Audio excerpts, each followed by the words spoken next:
This podcast is a member of the Place to Be Nation family. Visit us at placetobenation.com, the only place to be in your pop culture world. This is It Was a Thing on TV. Spoiler number one is Dr. Lee Franz. It stinks. What is going on? What is going on? Due to some subject matter in this episode, listener discretion is advised. Welcome to the It Was a Thing on TV podcast, episode 18, submission 145, First Night 2013. It aired on KDOC television in Los Angeles and KQCA TV in Sacramento on December 31st, 2012. This is the It Was a Thing on TV podcast alongside Mike Klaus and Greg Diener. My name is Chico Alexander, and it is the end of the year, and of course we have a very special year-end celebration, which we're going to go to right after we're done here. Because this what we're about to talk about right now is it's special, but perhaps not in the way you're thinking of. No. It's definitely special. Yeah, so there's got to be a story about why Jamie Kennedy of all. Well, first of all, I should mention that we're all in our refined tuxes because A, it's New Year's Eve, and B, we're gathered today to mourn the death of Jamie Kennedy's career. He had one? Oh, that happened a long time before 2012. Oh, yeah, that happened after he did Son of the Mask. That's true. Well, let me tell you the story about First Night 2013 with Jamie Kennedy. So, obviously, we know Jamie Kennedy. He was a famous actor/comedian? Well, he was famous. He did some acting. He was popular for like a week or two for the Jamie Kennedy experiment. Yeah. This was back when the back when the CW was the WB, and there was no such thing as the Arrowverse, so. Yeah. Maybe this will be featured in. Maybe this will be like a warning thing in the next part of Crisis on Infinite Earths. Oh boy. Well, Jamie Kennedy suggested the idea of hosting a New Year special on LA station KDOC TV in November 2012 while watching the Macy's Thanksgiving Day Parade with a friend from the station. Following Thanksgiving, he quickly used the final weeks of the year to attract sponsors and guests for the program, such as the restaurant chain Carl's Jr., which served as the primary sponsor. In planning the special, Kennedy was influenced by the style of Jerry Lewis's MDA Telethon, promising a broadcast which would be fun and spontaneous and leave viewers guessing what would happen next. He intended First Night to be an anti-New Year's Eve show with an informal block party atmosphere held at what he considered to be Hollywood's apex of craziness, Hollywood Boulevard in front of Grumman's Chinese Theater. And there's absolutely no way you could tell that Carl's Jr. was a primary sponsor of this. None whatsoever. Oh, no. This is like Idiocracy. This is like Idiocracy, the joke of Carl's Jr. come to life in this special. Yeah. Yeah, I think I counted 8 Carl's Jr. ads in the broadcast. Plus, the star mascot was sort of essentially like the falling crystal ball, except it didn't really fall. They just sort of zoomed in on it at midnight. But also, one of the of Hugh Hefner's girls, let's say, she was eating one of their turkey jalapeno burgers, which was the big thing they were advertising, in a very provocative way. I know it was meant to be provocative, but I looked at it and I just thought to myself, this just seems wrong. Well, there's so much about this that was just wrong. But yeah, there were a ton of Carl's Jr. ads, And how many times did we see the Pepsi ad with Drew Brees and One Direction? I think that was at least 4 or 5 times. Yeah, I want to say 3 times with the Drew Brees ending and 1 time with the One Direction ending. And if I could just say so, Drew Brees and Harry Styles fighting over a Pepsi is peak 2010s. Hey guys, I got a question. If Drew Brees and One Direction recorded a gold album together, do you think Drew Brees would get a certificate for reaching gold status? No. That's a joke, because Drew Brees got a certificate when he broke the passing yards record a year ago. You mean a week ago? No, that's the touchdown record. Oh, my mistake. I got my records all mixed up. So yeah, the show itself. Oh my god. Oh, jeez. We'll go in chronological order. That might be the best way of doing it. Jamie started off with his own monologue, a set of about 6 minutes worth of jokes. And I don't think I heard a single laugh. I mean, No. even Jay Leno at his worst could get a single laugh. Jamie Kennedy got awkward silence. Well, that's because Jay Leno has a warm-up guy who is infinitely funnier than he is.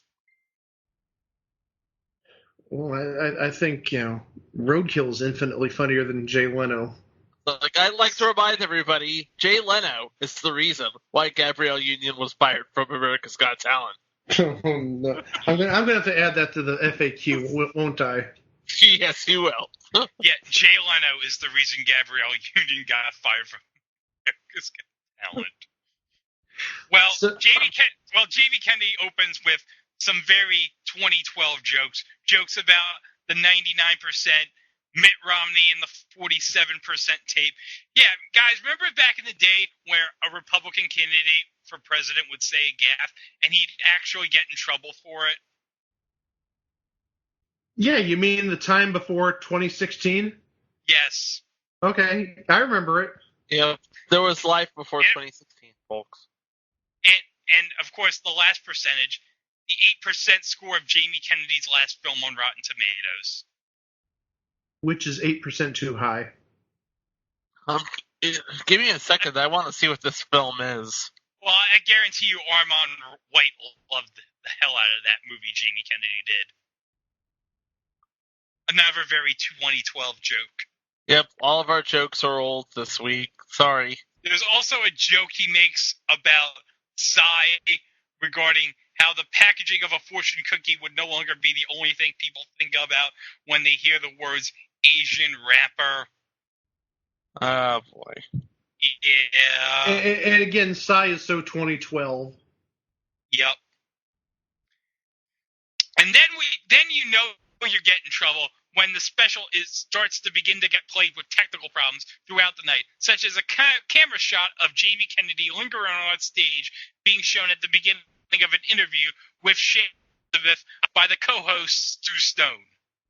Who? Stu Stone. All I could find on him is he's one of Jamie Kennedy's friends. Now, one of the other co-hosts Jamie Kennedy had was a lady by the name of Jessie Cruikshank, which Jamie Kennedy co-hosted Future Installment. Oh, sit. There's just so many D-list celebrities on this special, even D-list for 2012. Where's my dad to comment about this? Oh, boy. He's busy trying to get the slow boat rides installed at Citi Field. Yeah, there just was not much going on. Even the interviews were boring. We'll get to my favorite a little bit later. Well, hold up, because we got to mention who is Jessie Cruikshank interviewing in her first segment? Drake, 9-time Kids' Choice winner, Drake Bell, who goes on to play Timmy Turner in a live-action version of The Fairly Odd Parents. Yep. Which means that Butch Hartman now is in the First Night 2013 universe. Oh, no. Don't go dragging the good name of Butch Hartman into us. Oh, by the way, the last film that Jamie Kennedy did before First Night 2013 that had a tomato meter score, Tyler Perry's Good Deeds, which is certified 34% fresh. Are you implying that Jamie Kennedy did other movies that didn't register a Rotten Tomatoes score? Correct. Oh, jeez. Oh, But gosh. if they did, it probably would be close to the 8% he was looking for. Oh, my. And now we get to a segment with Stu Stone interviewing professional wrestler Adam Pearce playing poker. Now, Adam Pearce is probably a name that you do not know per se, but he was a professional wrestler on the show on KDOC TV called Championship Wrestling from Hollywood. I'll go into in depth on that later on in one particular segment, but he was a wrestler that would be familiar to most of the audience that would be watching KDOC, and is now actually currently a producer with the WWE on their NXT show on USA Network. Right. And now we get into mentioned first segment, plugging the Commerce Casino in Los Angeles. Now, you guys have been to this casino. Yes, we have. It's a really good casino. I love the Commerce Casino. It's great atmosphere, great tables, lots of action. You know, if you're in Los Angeles, that's the place to go. That and the bike. And good friend Joe Van Ginkel works there. Oh yeah, yes, him too. And interestingly enough, special shout out to my partner on another podcast, Gordon Pepper. Oh no! No, I know what you're gonna say. Just get it out of your system. Okay. So we're at the Commerce Casino. This is about 15. Mind you, this is about 15 years ago. This is about 15 years ago. Gordon Pepper, Mike, and myself, we were at the Commerce Casino. Among others. And we were at the Pai Gow tables, and he just kept hitting hand after hand after hand, and everybody at the table was hitting hand after hand after hand, and this little old lovely Asian lady turns to Gordon and says, "You're going to be my lucky white boy." God. You know what? It is still the funniest thing to come out of the Commerce Casino because, well, Jamie Kennedy, funny. And it was such a spur of the moment thing. It was so hilarious. My God. And all of us were laughing. Chico, me. I think the other one who wasn't was Gordon because I think he was in shock he got that nickname. Oh, yeah. He's stuck with that for life, but he's embraced it. Yeah. Well, I also want to mention the Commerce Casino, of course, would be used to great fame 4 years later when David Lynch used it for Twin Peaks: The Return as the Silver Mustang Casino. Which, of course, whenever you think of that casino, always think of First Night 2013 with Jamie Kennedy and the time Dougie Jones hit 30 mega jackpots at the casino and helped Myrtle from Superstore win a mega jackpot. What year is it? But, well, I can say it's certainly not 2012 or 2013, but, so, in this sketch here, we have, Jamie Kennedy trying to pitch, a mascot for the casino. Oh, gosh. Yeah. And we have a segment where, in the commercial, where I guess he interrupts somebody while he's in the bathroom. Oh, God. Yes. I don't know what it's implying. Is it implying that he's going to do a Larry Craig on the guy in the bathroom? Oh, jeez, Larry Craig. Good night. Anyway. But the person he's pitching the idea, I guess the guy, the casino owner, is a guy by the name of David Marquez. Now, David Marquez is not somebody who you, Mike, or no, but professional wrestling fans would know as the producer, and interviewer on the show on KDOC that I mentioned, Championship Wrestling from Hollywood. And now David Marquez is currently the interviewer for the YouTube show NWA Power, which airs every Tuesday on YouTube and Facebook Live. And, of course, produced by Billy Corgan. Yeah, Billy Corgan of the Smashing Pumpkins now has a wrestling show on YouTube. Wow. It's like the 90s came back and just hit me in the face with it. Yes. Yeah, this just wasn't funny just because of all the situations he pops up in. And also it gets a little racist at some points. It gets incredibly racist at some point. Okay, maybe I underestimated the racism factor, but and that's like a common theme throughout this whole special is just like ODing on like racism, blatant racism. There's one scene where this mascot goes to a table. I want to say it was probably Haigao or Baccarat or something like that. And he says something in Korean to a table full of Asian players, and one of the players... This was during the heist sketch. Yeah. And one of the players says, we don't speak Asian, we're from Sherman Oaks. It's like, again, just another baffling thing. Oh, it gets worse, though. It gets worse. So much worse. And now we get to the next part of the show, which is Jesse Cruikshank interviewing Olympic gold medalist Dawn Harper. And I believe, Chico, you have some information on Dawn Harper. Yeah, I believe I do. She won Olympic gold in London and Olympic silver in Beijing. And I believe she was just wearing all of those medals while she was in the interview with Jesse. And I'm looking at, again, Truth by Consensus Wikipedia. And, yeah, gold in Beijing and silver in London. And she swears she woke up with those medals draped around her neck. And now we get into another skit where Jamie's doing like long jump and track and field, and it's terrible.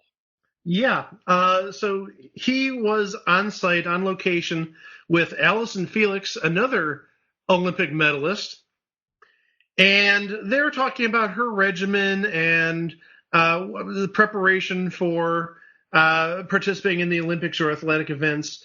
But this also included one of the few times that I actually laughed throughout this entire special. Allison Felix originally said to him, "Aren't you Andy Dick?" No. Oh, you're Tom Green. No. Oh, you're Seth Green. And he makes an offhand comment. If I was Seth Green, I'd be as tall as my male body part. Let's just say that. Yeah.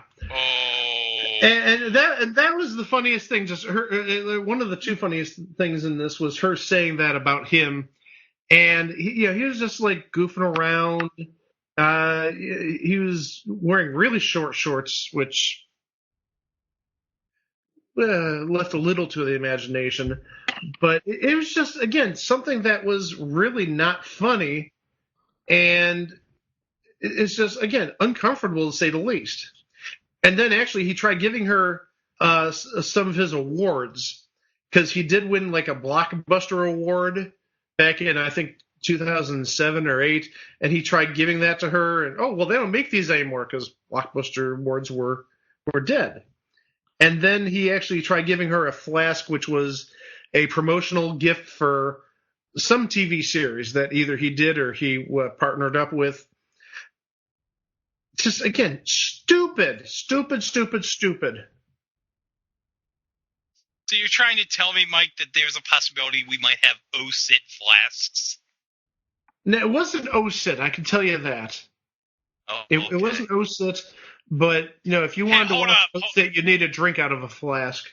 Well, hold up. Do you think one of those Jamie Kennedy flasks was what the old man from Mystery Diners was drinking.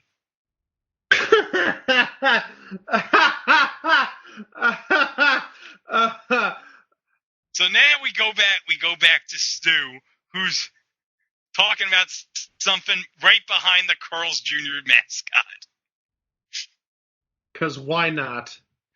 Because why not? So after this interview by Stu with the Carl's Jr. mascot behind him, it was thrown to Bridget Marquardt, who was inside a nightclub of some sort, and this is one of those things that left all of us a little uncomfortable. After a commercial break, you had Jamie Cruikshank backstage at this club with Bridget, and she had her eat a Carl's Jr. turkey jalapeno burger, which is what they were pushing. And because there was a Carl's Jr. food truck as well. Oh, there's Carl's Jr. everywhere.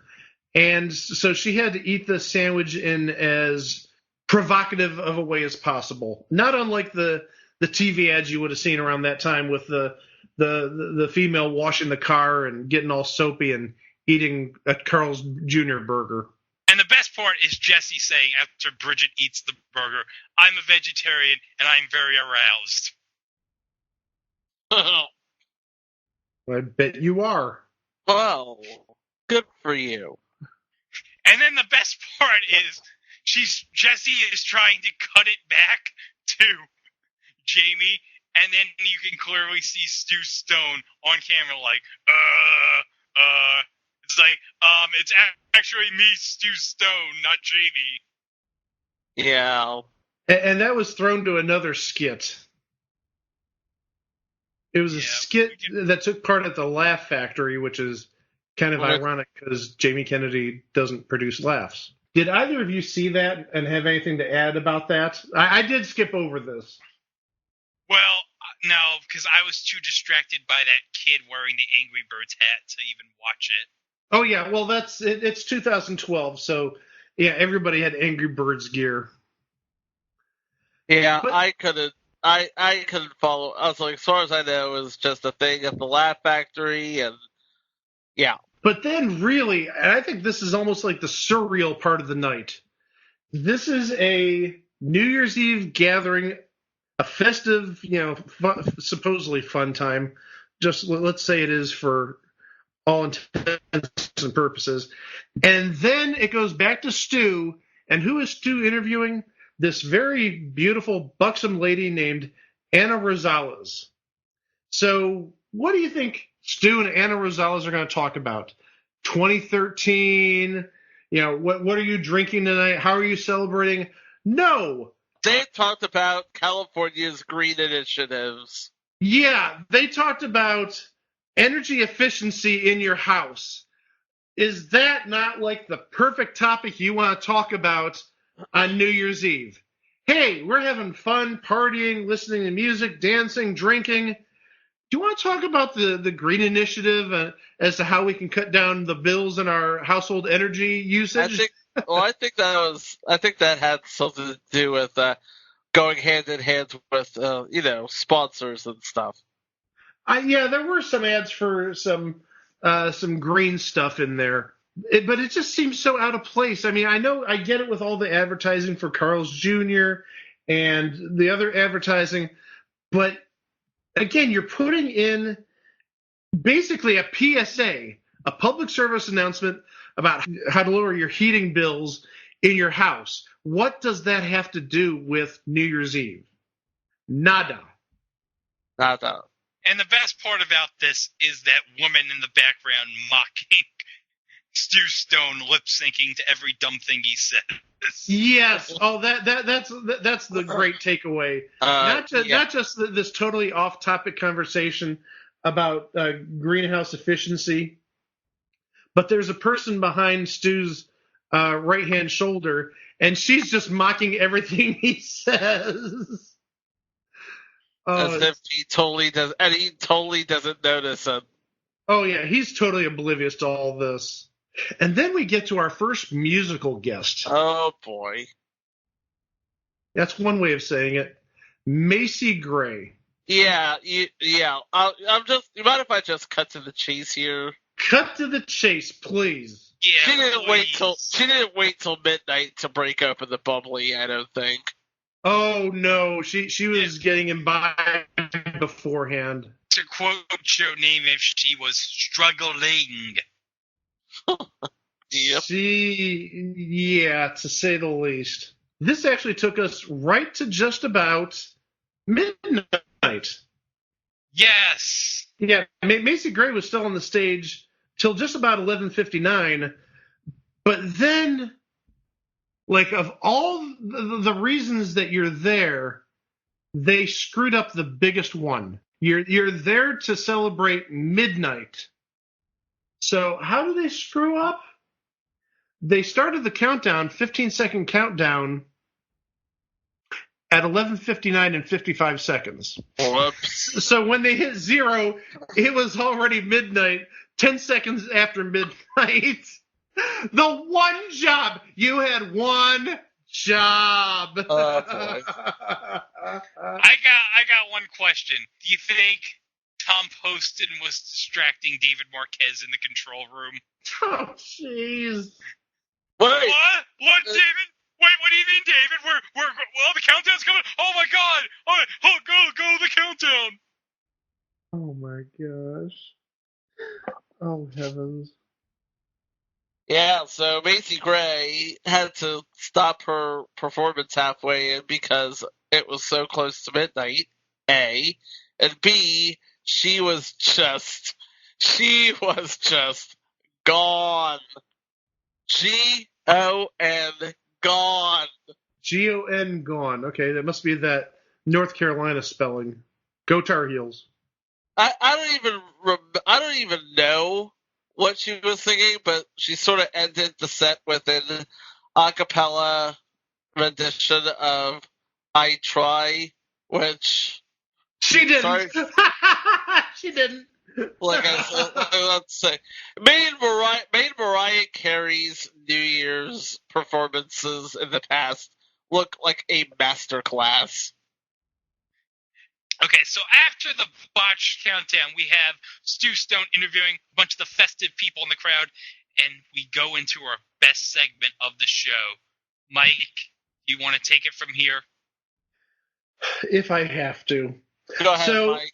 So Stu was interviewing, again, just random people, or we'd assume random people, celebrating. And he goes to this guy who looks like he's probably in his early 20s and says, "What's your name?" And the kid says, kid in a relative sense, says, "My name's Taylor M. Effing," and that's all I heard. And whoa, we can't say that. Whoa, yeah. And then Stu turns around to the person on his right hand side and says, "And what's your name?" And this woman, who doesn't look much older than him, we're talking about the Taylor who said, Taylor M. Effing, whatever. She says, "I'm his mother." Oh, so Now, proud, so very proud. Well, the thing is, if you look at her, I really doubt he's her mother.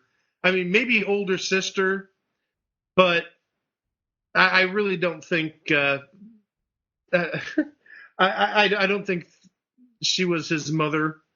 Regardless, that was just great comedic timing. And who are you? I'm his mother. Oh boy. And then we get into a taped message from Chris Angel congratulating Jamie on a very happy New Year, which makes sense because, in my opinion, Fire Special is a mind freak. Get it? That's a pun because he had a Yeah, show. I get it. We got it. And now we get into the second musical group of the night, Bone Thugs and Harmony. The pride of Cleveland. Indeed.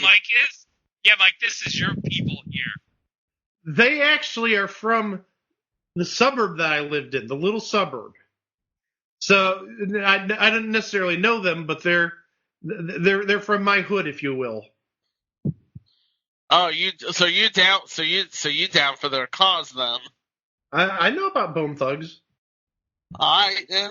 And we have more F-bombs during their musical segment. Whoever was on the 5-second delay was very asleep at the wheel. But I mean, we already said Tom Poston already botched the countdown, so it's not surprising.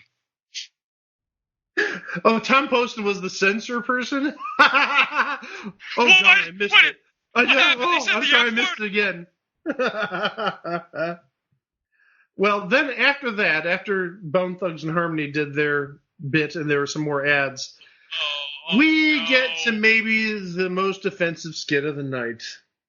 Okay, so... And just from the outset, it is offensive. Yeah. We have, just the first frame of the skit is offensive. Yeah, all you need to know is Jamie Kennedy in, I guess you could call it, red face in a boardroom. And a typical Indian headdress. In a boardroom filled with like-minded comedians? Also in red face. And the sort of ironic part is they're not portraying Native Americans. They're portraying Mayans. Mayans. They're portraying Mayans because if you remember, who are also natives. Yeah, well, yeah, but not in the American sense. But if you remember 2012, the Mayans, the end of their calendar was December 21st of 2012, and so the world's going to end then. Tell you what, Mike, after watching this skit, I wish the world had ended 10 days earlier. Yeah, this was bad. Yeah.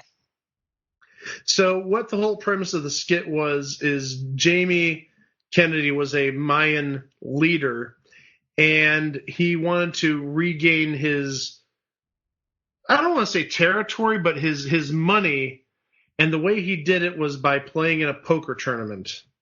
Where was the poker tournament, Mike? Oh, would you believe it was at the Commerce Casino? No! I am shocked. That's also one other thing we should add is after each of these skits was an ad for the LA Poker Classic at the Commerce Casino. So it's just like it isn't comedy. It's 3 giant long ads for the poker tournament, the LA Poker Classic at the Commerce Casino. And Carl's Jr. Yeah, I mean, this is like a 90-minute or 2-hour-long infomercial for Carl's Jr. and the Commerce Casino. And the Garda Hart Foundation, which still operates. But I will add one thing. There was one great line in that skit. What was it? Since you asked, here it is. Maybe we should just go back to predictions. Does anyone have any? Anyone? Yes, sir. Prediction coming. I predict that comedian Jamie Kennedy will never work again after this skit. That was great. Jamie Kennedy will never work again after this skit. And almost true to life, he didn't work again. Or not necessarily didn't work again, but yeah, you haven't heard from him in years.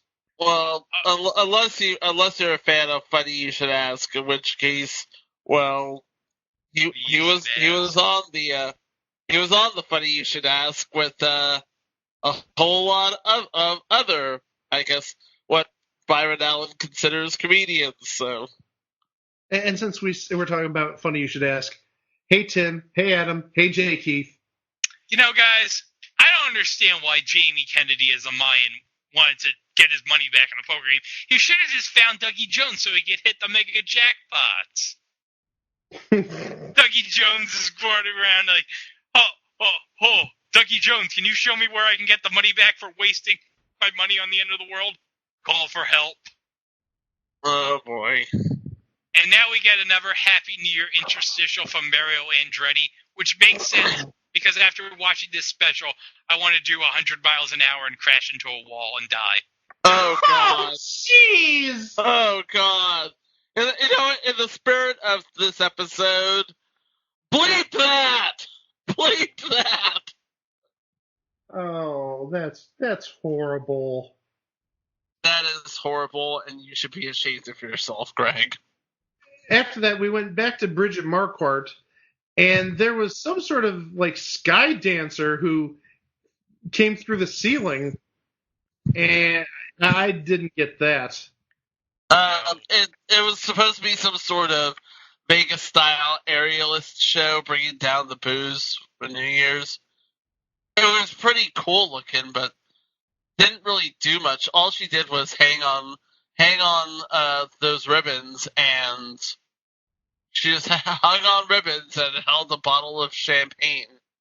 That's it. So after Bridget Marquardt was in the theater or the nightclub with the aerialist, Stu Stone interviewed Busy Bone from Bone Thugs and Harmony. Nothing really crazy happened there. Just a little promotion for their new record. And what are you going to do for the new year? Oh, health, wealth, and happiness and love and stuff like that. Which is understandable. Which is very, yes. Because we all need a little love. Health, wealth, and happiness. That's all I ask for. We need a little Busy Bone in our life. Yes, we do. After the commercial, there were holiday wishes or New Year's wishes from Tony Hawk. But then we get another PSA thrown in the middle of this celebration. Right, Chico? Yeah, it's for the Garda Heart Foundation, which is doing great things still doing great things to sort of advocate for heart health in the Southern California community. Although, like the whole Green Initiatives thing, just seems out of place. But then again, their name was on the Step and Repeat, so I'm guessing they too did a little bit of a sponsor hit. So there you go. So to review, Carl's Jr., the Commerce Casino, and the Garda Heart Foundation. And don't forget Pepsi with Drew Brees and One Direction. Pepsi with Drew Brees in One Direction. That is peak 2010s. Yes. Peak early 2010s. The band that followed the PSA for the Heart Foundation was TTK, whoever they are. And then after that, we have a third skit for the Commerce Casino in the LA Poker Classic. What? Another skit? Another one? Yeah, but this one was sort of like Ocean's 11. Wouldn't you agree, Greg? Yes, it's like Jamie and Stu, and I think they're trying to break into the poker tournament. Because of course they are. Yeah. And then there's a third member of their entourage. I don't know what her name is, so I'm just gonna call her Tits McGee because look at her. Anyway, hey guys, he said it, not me. So don't. Yeah, that's all on Chico. And of course, this was another advertisement for the LA Poker Classic, January 15th to March 3rd, 2013, at the Commerce Casino. Get your tickets now. Yeah, so they went back to TTK and they weren't even introduced. They just started playing music. So after TTK finished playing their set, Greg, there is a message from whom? Well, we got a New Year's wish from Soldier Boy. Because remember Soldier Boy? Yeah, he was a thing for a minute. Yeah, a thing for a hot minute. Apparently he was still around in late 2012, early 2013, and he wishes us a happy new year. Well, Soldier Boy, in about 5 or 6 years, you're going to be selling crappy Chinese bootleg game consoles, so there you have that. you don't know that, Chico, that he sold crappy Chinese bootleg game consoles? I did not know that. That was like the big hot thing on gaming YouTube like a year or two ago. I did not know that. Oh my god, yeah. He was selling them on, like, what the heck, AliExpress or whatever. Oh boy. Well, yeah, like Alibaba or something like that? Yeah. Now it makes sense. Anyway. Well, now we get to the part, Mike, where when I first showed you this special, you said, this is as far as I got. No. What happened is when you first showed me this, I just fast forwarded to near the end, and I happened upon this, and the timing was very awkward to say the least. It's a skit with Jamie Kennedy and some of Jim Henson's puppet creations, not Muppets, but some of the puppet creations that you've seen over the last, say, 10 to 15 years in shows like Late Night Liars, Future Induction, and That Puppet Game Show, Future Induction, and No, You Shut Up. Guess what? Future Induction. Future Induction. Yes. So yeah, and I recognize some of these creatures immediately. It looks like the Weasel's in one of the characters in this. If you remember the Weasel from Late Night Liars. I do remember the Weasel from Late Night Liars. And then also another puppet that was featured in this skit was, and this is her description from No, You Shut Up. She is a lesbian leopard, or at least was on No, You Shut Up. She was all over Jamie in that sketch. Yeah, well, I'm not saying a word. And then there was a goat which showed up in both No, You Shut Up and also That Puppet Game Show. So this segment with all these Jim Henson puppets and Jamie Kennedy was about the topic of the inappropriate topic of rape. Well, where was Todd Aiken when you needed him? Oh God, that joke was sold. It's an antique. Well, it was 2012, so it was very timely at the time. Yeah. So as I was saying, I had the unfortunate luck while fast forwarding through this to land at the precise point where one of the puppets offers to give oral sex to Jamie Kennedy. Oh God. That blows. No. Oh. Fine. That was horrible. That was horrible. But yeah, I'm groaning, and I just did a Todd Aiken joke like 30 seconds ago. Chico, would you like to add your own nasty joke right now? I will plead. I'll plead the fifth. And you'll drink the fifth too. I'll plead the fifth of Jack on this. Thankfully, this is the last skit. Before we get to the grand ending, there's one more thing that Greg wants to add, which really wasn't in the video we saw. It was sort of in a supplemental video, sort of like the stuff that really shouldn't have made it to air but did. And Greg, if you'd like to speak about that. Yeah, near the end of the special, Jamie Kennedy interviews a pair of African-American women on stage. One of the women on stage claimed that her New Year's resolution was to get rid of all my haters, quote unquote, and quipped to one of them going white instead of black would keep her, according to Jamie Kennedy, and I don't want to say that, keep her V very tight. Keep her cooter very tight. Yeah, and then Jamie Kennedy, and the V is not bleeped, by the way. And Jamie Kennedy's on stage going, bleep that, jumping up and down. I'm sorry, Jamie, but once again, Tom Poston is asleep at the wheel. Oh, gee. Well, they had a skit celebrating the decades, 1890s, 1920s, 1950s, and the 1990s, and compared to everything else, it was lame by comparison. It was very very tame by comparison, I should say, not lame, tame. Yeah, to the rest of the show.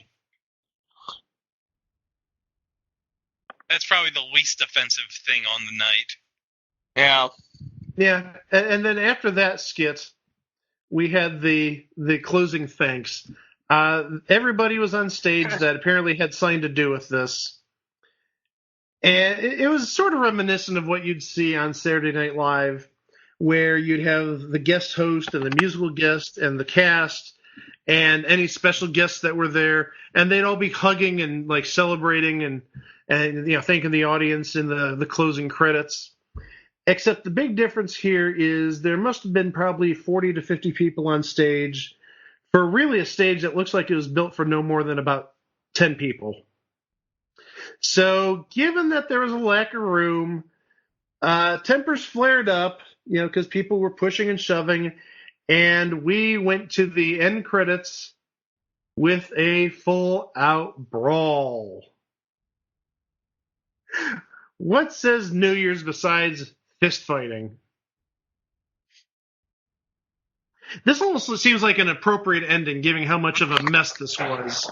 But it's not, you see, because I want to say it was a day or two after Stu Stone goes on the air with Stryker of the world-famous K-Rock, KROQ in Los Angeles, and he actually goes on to defend this piece of crap.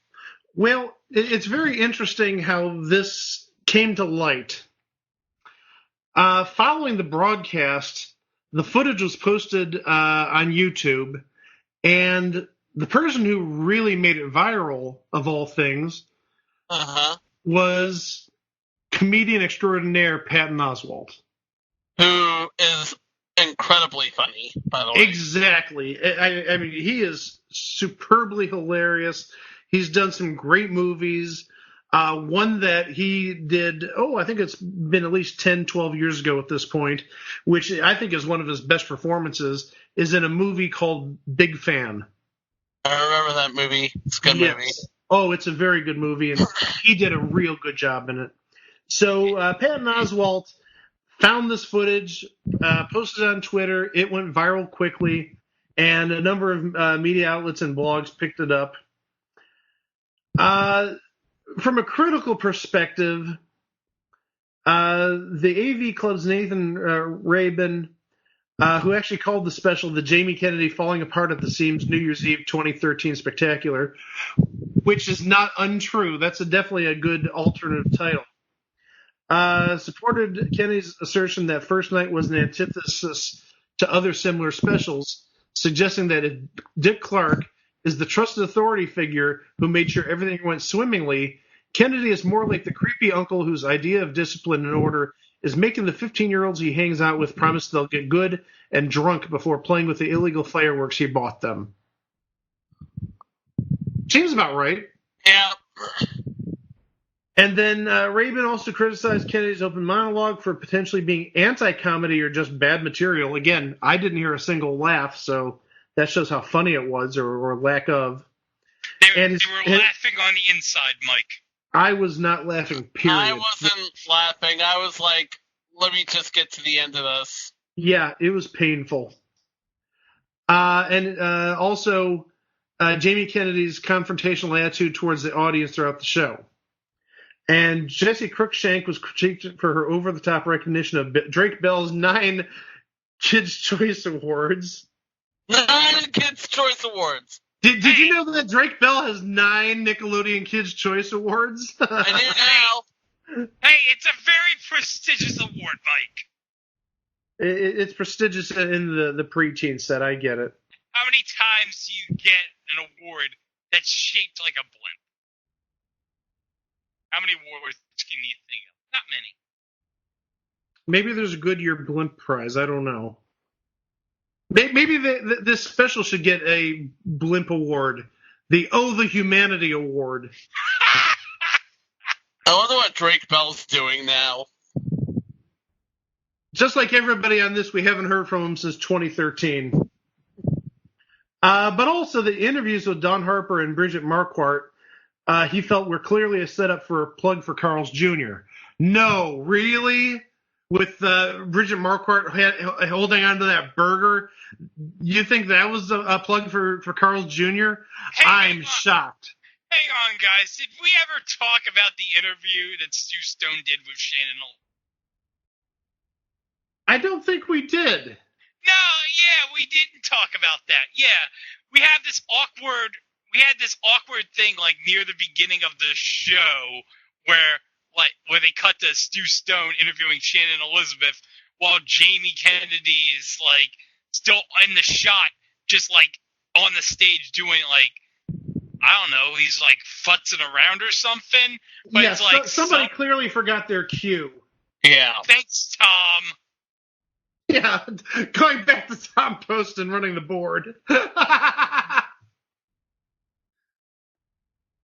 Yeah, this was just like full of just technical mishaps and vulgarities which got by the censors, and surely the FCC heard about it.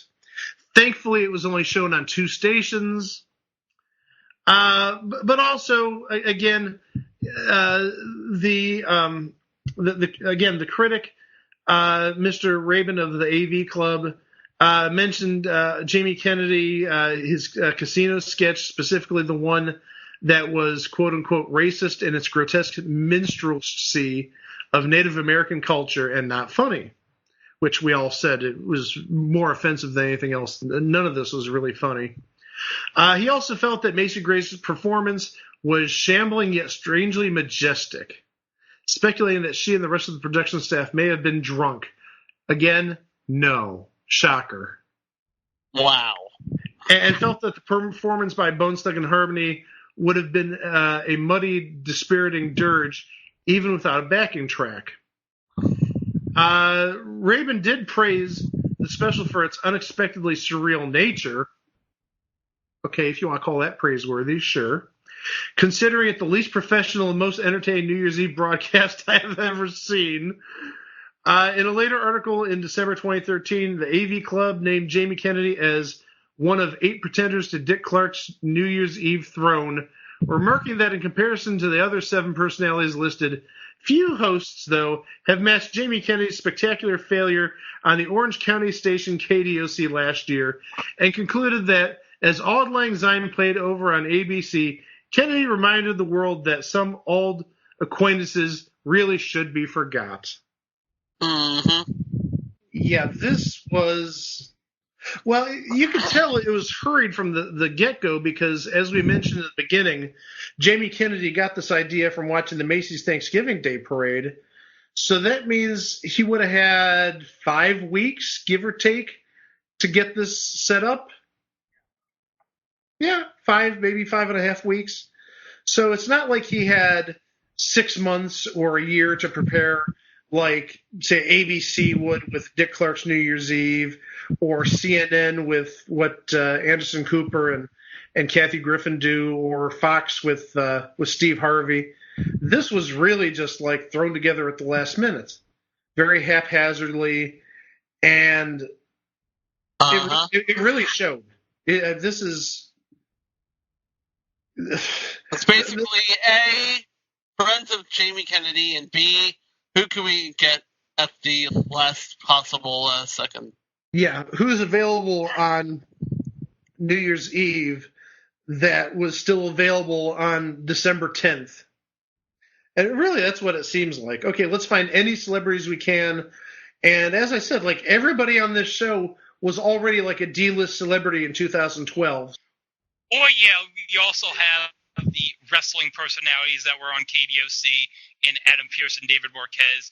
So, and to Chico's point, it was basically, let's get anybody we could find and put them on this special. Yeah, it was haphazardly thrown together. And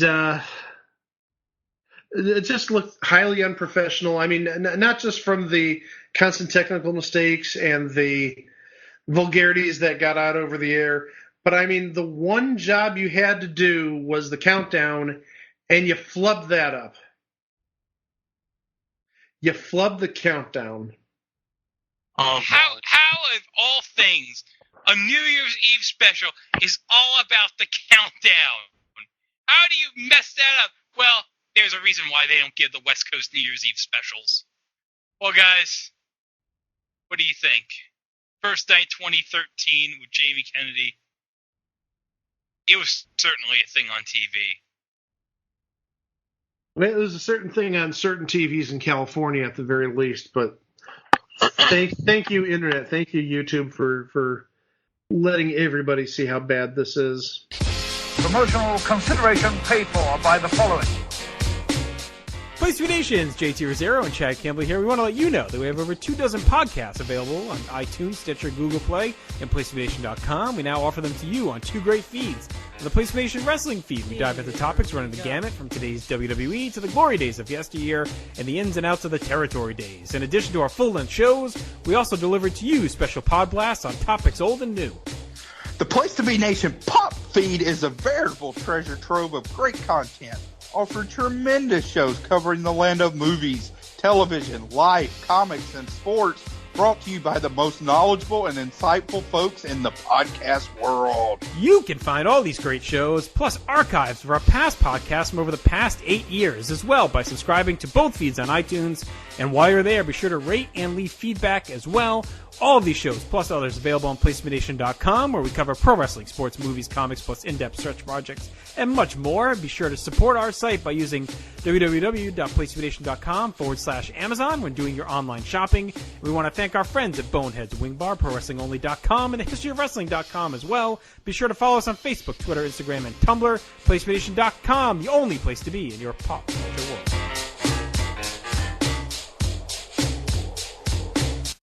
Welcome to the It Was a Thing on TV podcast, episode 19, submission 266, Super Jeopardy and Monopoly. Super Jeopardy aired on ABC from June 16th to September 8th of 1990 for a total of 13 episodes. As always, Greg is here, Chico's here, I'm Mike, and we're going to cover two game shows today. And the reason we're covering these two shows is because coming up, starting on this Tuesday, the 7th of January, ABC is doing a greatest of all time tournament involving Ken Jennings and Brad Rutter and James Holzhauer. And maybe some of our listeners don't know that this isn't the first time ABC tried this with Jeopardy.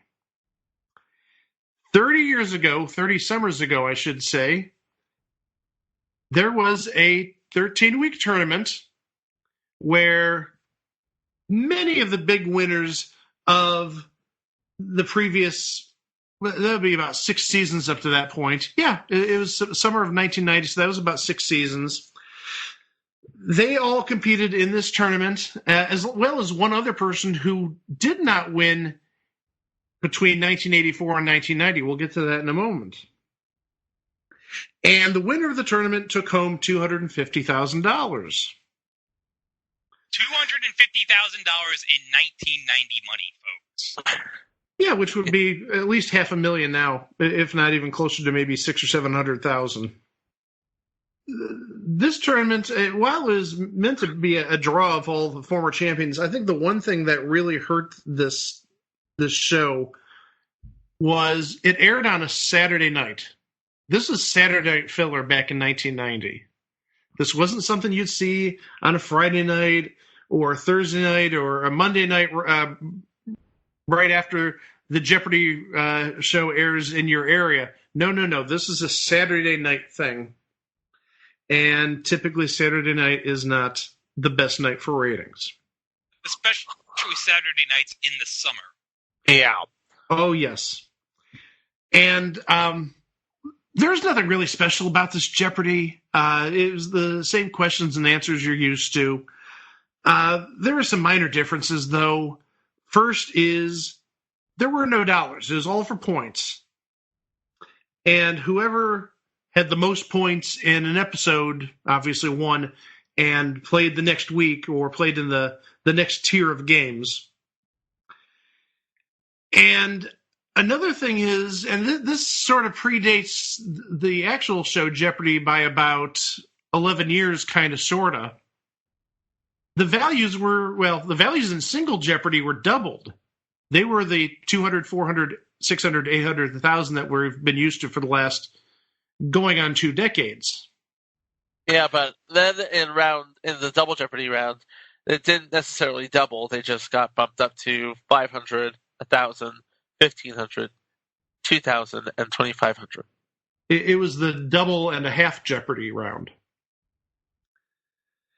But also the other really big thing about Super Jeopardy, it's the first time it's happened, at least in the United States. There were 4-person games. Yep. Now, that made me actually wonder, did they build a 4th podium specifically for this event, or do they keep an extra podium backstage in case one breaks down? And I'm going to pose it to Chico, since he's been on the show. Maybe he has more insight than I do. Do they only have the 3 podiums? And I realize that 2018 is a little different than 1990, but is there a backup podium in case the electronics go bad? No, if the electronics go bad, we get index cards. Which, yeah, you do see every now and then, not very often, but you do see index cards come into play if the light pins conk out or something. Well, also, if I remember correctly, the current Jeopardy, the lecterns for the contestants is one giant piece. Yes, it's been one giant piece for, I want to say, what was the first HD season of Jeopardy? Because that's when they moved from 3 separate pieces to one giant piece. Well, would this have come with one of the set changes? No, they actually retrofitted the existing set for the HD lecterns. Oh, and then it was the 25th anniversary.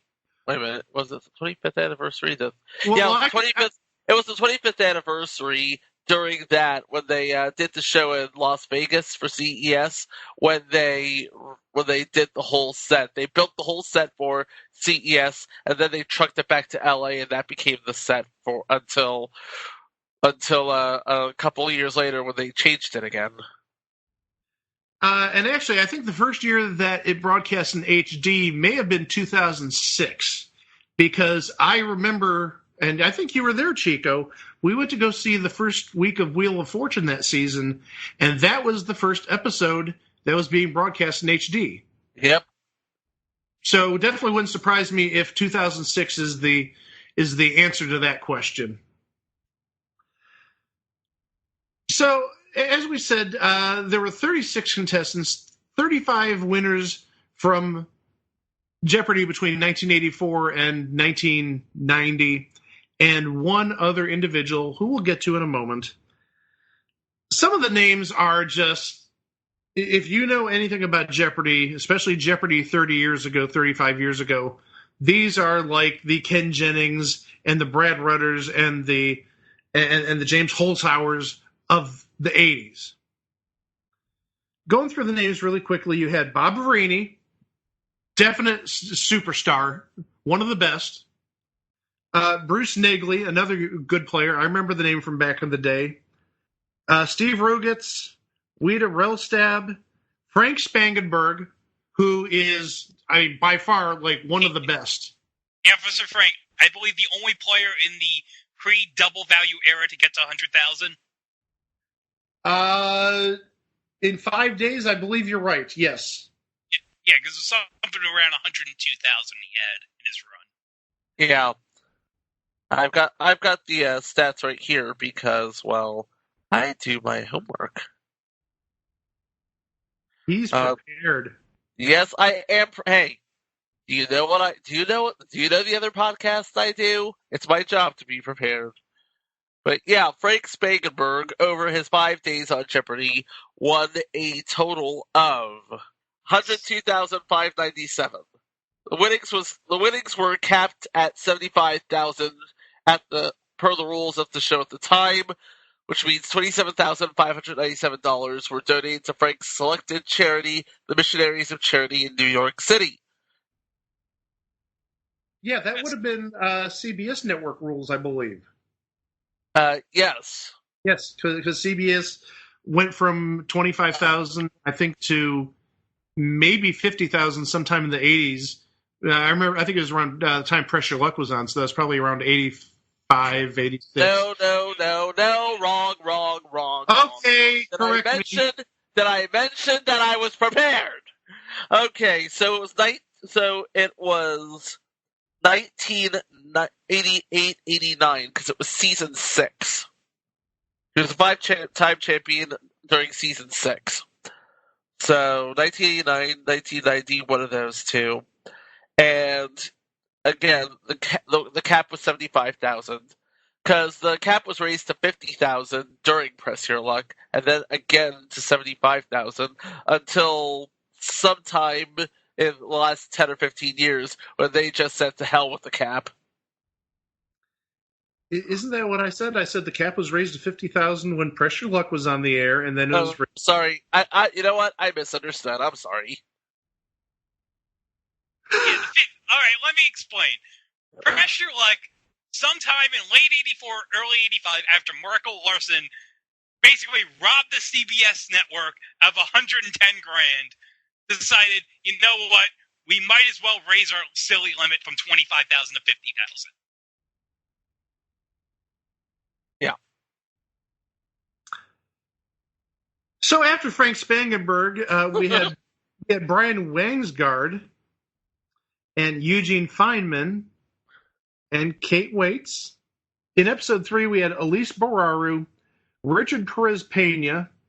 Here's a name that may ring a bell to a couple of folks. Gary Giardina. That would ring a bell. That is a bell ringer. Why does it ring a bell? Because he was on another show, obviously. He was on another show, obviously. Which one? I do not remember. Oh, you forgot that he was on Future Entry Double Dare? Woo! And then the last player in episode 3 was Eric Newhouse, who actually was the 1989 college tournament winner. Good player back in the day. Very good player back in the day. And of course, the 3 winners of those quarterfinals would meet again in the semifinal. Those would be Bob Verini, Eugene Fitterman, and Eric Newhouse. And then the fourth quarterfinal game, we had Mark Lowenthal, another familiar name, Paul Rufa, Kathy Boggs, and Keith Walker. In the quarterfinal number 5, we had Rich Lerner, Bruce Seymour, Liz Cassisi, and here's the name of the person who was not a winner on Jeopardy between 1984 and 1990. Burns Cameron. I remember that guy. And Chico does. I think he has a story to tell. Yes, I do. This was actually about 15 years ago. It was 14. I think it was 06. 14, I think it was 14 years ago. Okay, yeah. 14, 15 years ago. And we were playing a mock game. It was Burns Cameron, myself, and Maddie Suchard, who would go on to be a Kids Week contestant on Jeopardy. Still doing well, by the way. She says hi. And Burns just absolutely mops the floor with the two of us. But who ended up winning? Burns Cameron. No, I thought it was Maddie. Oh, my bad. Again. Yeah. Because I think it was faulty wagering, and she had very little money. I mean, mind you, 14 years ago, Maddie Suchard would have been all of about 12 or 13. And she's going against Chico and Burns Cameron, who is like the greatest champ of Jeopardy in the Art Fleming era back in the 60s and 70s. And she ends up winning because she was playing defensively and everybody got final wrong. And here she wins with whatever, $5 or $10 or whatever. But yeah, it's just very surreal. But also, we should give a plug out for where we did this, or where you did this. This was at the old Game Show Congress, which has sort of morphed into the Trivia Conferences of North America. Which has sort of morphed into the Trivia Nationals, which is coming up this July. Yes, by the way, late July, early August. By the way, happy National Trivia Day. Yes, today, the day we're taping, January 4th, is National Trivia Day. So it's very timely that we're talking about this. So that was the 5th quarterfinal. 6th quarterfinal, Tom Cubbage, again, another good player from back in the day, Leah Greenwald, Lionel Goldbart, and Roger Storm. Then you had semifinal game number 2, which was Keith Walker versus Bruce Seymour versus Roger Storm. Then we get to the last 3 quarterfinal games. And we got 2 good ones in this 9th game. Yeah, this is where you hear the big ones. The first name is the big one. If you ask me, the first name in Game 7, Chuck Forrest. He likes to bounce. He was the creator of the bounce. He was the first super champion. He was amazing. Yeah, and then I'm sorry. If the current Jeopardy rules were in effect, I guarantee you'd probably have like a James Holzhauer run. Oh yeah, he would have easily lasted probably 20, 25, 30 episodes. Then you had Dave Traney, Ron Black, and Yale Sofaer. Sofaer. Sofaer. Quarterfinal 8 had Bob Blake, again, another big name from back in the day. Michael Rankins, friend of a couple of us. Yep. Yes. Keith Bell and Peggy Malice. Yeah. And I've got a Michael Rankin story. I beat him in Jeopardy this year at Trivia Nationals. Five-man Jeopardy, and I won. So I'm just saying I beat a Jeopardy champion and a competitor in the Super Jeopardy tournament. I need to just, there you go, pat myself on the back. There we go. Good job. Good job. You want to cook some? I could use one. I feel so accomplished. And then the last quarterfinal game was Sandy Gore, Jeff Richmond, another name which is sort of familiar online nowadays. He keeps on popping up on my people you may know list, and there's like 36 of my friends have Jeff Richmond as a mutual friend, so obviously he still gets around. And Bruce Fallman and Zeke Sevilla Jr. And the third semifinal game ended up being Dave Traney, Bob Blake, and Jeff Richmond. And the winners of the semifinals game who played in the final game were Bob Verini, Bruce Seymour, and Dave Traney. And the big winner, I mean, if you look at those 3 names, the name that sticks out to me as the person who should win is Bob Verini. Yes. But it was Bruce Seymour who won. Yep, I've got the final right. This was the deciding final. This was the hardest clue in the world in 1990. Here it is. The category is, I feel like I'm doing WLTI all of a sudden. The category is the 20th century, and here's the clue. He was vice president of the U.S. for just 82 days before becoming president. Okay, hold on. I know this. Hold on. Give me a second. I'm thinking about it. Oh, I think I got it. Yeah. Okay. All right, Greg, reveal. Yeah, go, Greg. Who is Terry S. Truman? That's my answer too. Who's Harry S. Truman? Yes, it is Harry S. Truman. He was vice president 82 days. And again, this wasn't a lock tournament, but there was really nothing that anybody could do. When Bob lost everything, I mean, he played as well as he could have, but Bruce got it right and won the $250,000.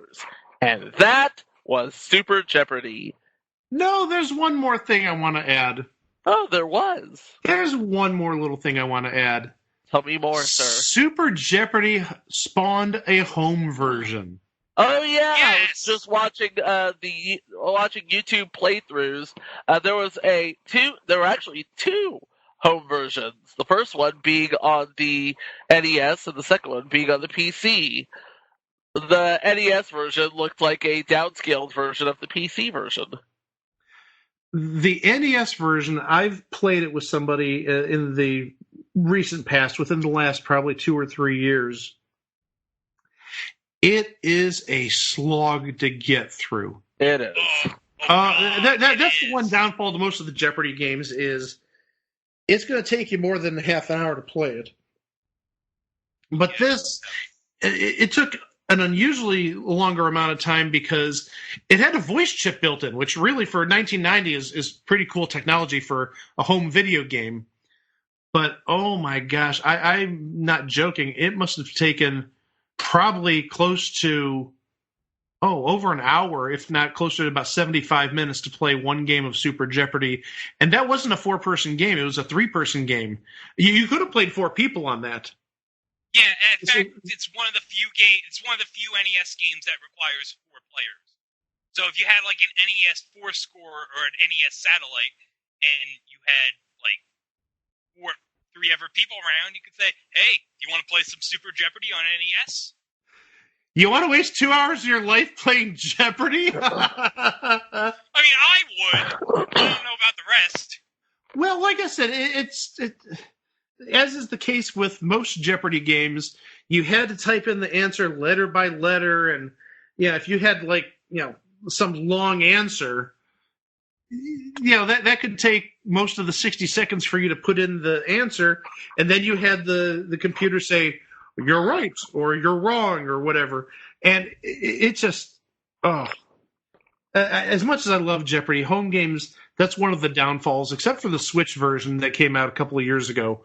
Since that's all multiple choice, you can easily play that game in probably about 20 minutes. I think the 360 PS3 version of Jeopardy from a couple of years ago.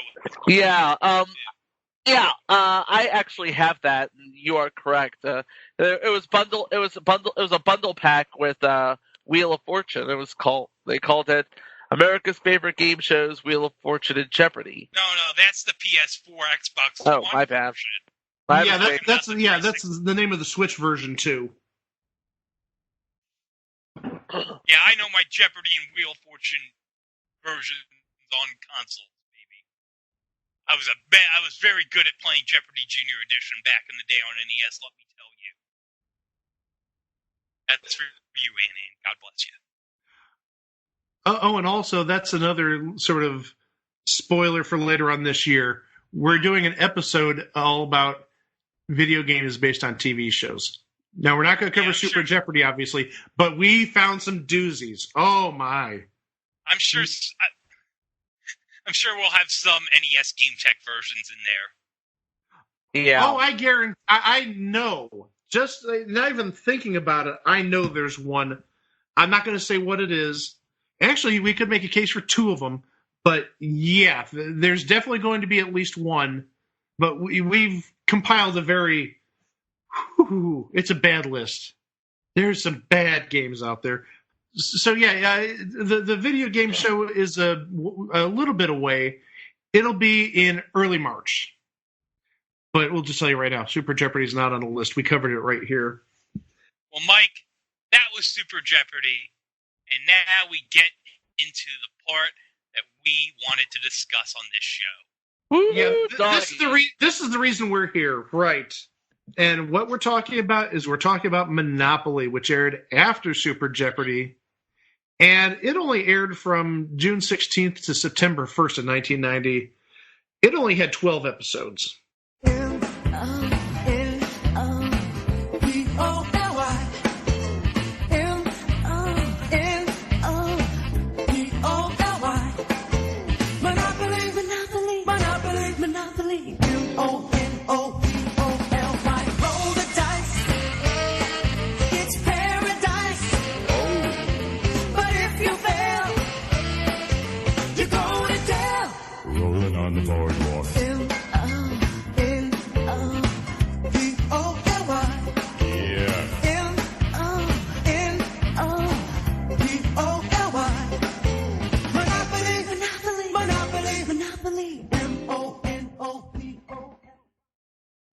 You just heard part of the theme song of Monopoly, and Chico has a very apt way of describing it. It is a bop. Seriously, it's like a throwback to the 50s. Yeah, and it fits because let's think about this. When was Monopoly created? It was created in the 30s. Yeah. Okay, so, 50s and 30s is close enough. Yeah, we're never good at mathematics. But also, it's sort of it brings up like Chico's theory about theme songs. You listen to the theme song, and it paints a pretty decent picture as to what's going on. Not necessarily for a game show per se, but it gives you the gist of what's happening. Roll the dice, it's paradise, and if you fail, you go to jail. Yeah, it describes Monopoly in a beautiful way. It sure does. So yeah, the show isn't. I was gonna say. Yeah, too bad the show isn't as good as the theme. You're absolutely right about that. There's a rule in game shows. The rule is you shouldn't need to have a complex flowchart as the rules to a game show. Right. If you can't explain the premise in one word, in one sentence, it's too complex. And Monopoly, just at its core, is complex to begin with. So, and not to mention, Monopoly is a game where a lot of the times you make up your own rules, like money on free parking, certain rules. I mean, some of them are not official Hasbro or Parker Brothers sanctioned rules, but those are like the rules in your home. Well, they sort of did that with Monopoly here. They did a little bit of, they took some artistic license, if you will. They took some of the more popular house rules and adapted them for this show. Well, before we get to the whole rules, how to play the game, this originally was supposed to be a syndicated show. It was announced in November of 1989 that Peter Tomarken was going to host it. And the pilot to the show is on YouTube. It might take a little bit of searching, but you can find it. And the pilots, the show isn't much different than the pilot, but there's a couple of differences. Peter Tomarken, as we said, was the host of the pilot, but also, as we mentioned in the Star Wars Holiday Special, Patty Maloney played Rich Uncle Pennybags and actually ran around the board. Rich Uncle Pennybags was like a human marker showing what space was landed on, which was a little surreal, a little useless, and there's a reason why Rich Uncle Pennybags didn't make the final show. Mm-hmm. It was just a third wheel. You couldn't get an old man in a monocle for this show. Yeah, there's another good point. There's plenty of old people in Hollywood. You could have easily gotten somebody like Billy Barty. You could have gotten Emil Arturi to be Rich Uncle Pennybags. No. You didn't hear me. Billy Barty. Oh yeah, we could have gotten Billy Barty. That would have been terrific. Absolutely. Well, Billy Barty may have been too big of a name. He could have had another dwarf and the magician. Well, Billy Barty was coming right off of UHF. There was no Rich Uncle Pennybags in the show that made it to air. And also there was no Peter Tomarken. Right. We ended up with Mike Riley. And you're saying to yourself, who is Mike Riley? Who's Mike Riley? Oh, that's great timing. Believe it or not, Mike Riley was a contestant on the pilot. He also was a contestant on Jeopardy. So Merv knew of him. And if you know Merv likes taking chances on unknown people as hosts. Some work, like that Sajak guy. Or Ryan Seacrest on Click. And Ryan Seacrest. And Chuck Woolery. And Art Fleming. And then sometimes they just don't work, like Ty Treadway. Mm-hmm. Rolf Benirschke, The Amazing Jonathan, and you can add Mike Riley to that list. Oh, he was a bad host. So the game itself, you had 3 players, and this was sort of a word game. It was maybe in the same vein as the crossword clues category on Jeopardy. Maybe also a little bit like Merv Griffin's crosswords. Oh, by the way, future entry Merv Griffin's Crosswords. But it was that type of game where, you had a crossword type of clue, and each Monopoly, each of the 8 different Monopolies on the board, each of those properties, the clue associated with them started with the same letter. So if you had Baltic and Mediterranean, maybe the letter in common was L. And then the whole idea is people won the monopolies by basically, let's say, getting a majority of the questions right. If somebody got all the questions right in the number of properties that are in that monopoly, like if they got both questions in a 2-property monopoly or got all 3 in a 3-property monopoly, they automatically got the monopoly. But if they didn't sweep it, it got a little more complex. It's kind of easy with the 2-property monopolies. Basically, the 2 people that got the questions right went head-to-head, and whoever got the question right gained control of that monopoly. In a 3-person situation, though, if one person got 2 of the properties and one person got another one, the person that had 2 properties only had to answer 1 question correctly to get that monopoly, while the person who had 1 property had to answer 2 correctly before the other person answered 1 correctly in order to get the monopoly. See, I told you need like a complex flow chart just to get through this.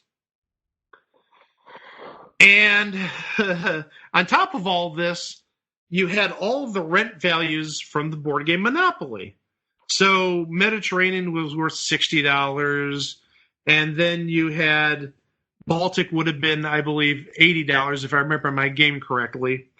And the property values around the board increased until you got to Boardwalk, which was $400. And if you answered correctly, that value was taken away from your score. But also another thing, and this happened a few times, I remember this happening, if nobody answered correctly, another clue was played with the same first letter as the answer, but the value of the property was cut in half. And I wonder if that would go on if they missed that, then would it be cut in half again? And I mean, it seems really crazy because, you'd go from, say, $60 for Mediterranean. If nobody gets it right twice, you're playing for $15. Who cares about $15? I'm sorry. Even in 1990, as a 15-year-old, I didn't care about $15. Quote Mike Francesa, who cares? Who cares? 820, here's the McMahon. And then after all 8 monopolies were played out like that, when all 8 monopolies were owned by the players, then we had a commercial break, and the players used their money to build houses and hotels on their properties, not unlike the game itself. Houses were $50 a piece, and they had to be built evenly on the monopoly, and hotels were $250. And again, had to be built evenly. So the strategy basically tells you, buy all your houses on the most expensive monopolies you can, and then fill houses in on the other monopoly. So in the second round, we played Monopoly, sort of like Monopoly that you play at home. There was a dice pit. It was a circular dice pit, not unlike the rectangular one from High Rollers. The dice were rolled, and everybody more or less used the same piece. It was a light that went around the board, and so the light would move however many spaces that the dice roll was. And Charlie O'Donnell mentioned the value for the question, and then Mike Riley read a question to the person who owned it. The person that owned it had first crack at winning this money, and if he got it wrong, he didn't lose any money. If he got it right, he got the value of the money added to a score. But if he got it wrong, he didn't lose money, but either other opponents could buzz in to answer and earn that money, but they had the risk of losing money if they were incorrect. Like I said, giant flowchart. This is a mess of a game. But there were also some other spaces on the board. Obviously, it isn't just properties. There were utilities, the electric company and waterworks, and a question was asked, and it was worth 100 times the number rolled on the dice. So it could be 200, it could be 1,200. That's not bad. 1,200 is better than most of the spaces on the board with hotels. Right. Now, railroads is where it gets very interesting. So if the light landed on one of the railroads or the space, the game piece, or the action moved to one of the railroads, one of the players got a chance to ride that railroad and initiate a hostile takeover. So a toss-up question was asked, and the first player that answered the clue correctly could choose one of the opponent's monopolies to take over. So this is a game changer now. So what happened is, once the monopoly is chosen, the light moved to the first square in that monopoly, and the person who won the toss-up question for the railroad, they got to play however many questions there were, or up to however many questions there were in that property. So if they were going for Boardwalk and Park Place, they'd only have to answer 2 questions, but almost everything else on the board, minus the first Monopoly, they'd answer 3. So if that person got 3 questions right in a row without missing any, that person got control of the Monopoly. And its entire combined value of the properties and the houses and hotels that were built on the Monopoly went into that person's bank. So this could be a huge game changer when you're talking about the 2 hotels on Boardwalk and Park Place, and then the $750 rent on those 2 properties. So that would be $1,250 right there. But also that would be $1,250 taken away from the person who owned those 2 properties. So this, again, you need a giant flow chart here. It's very wacky.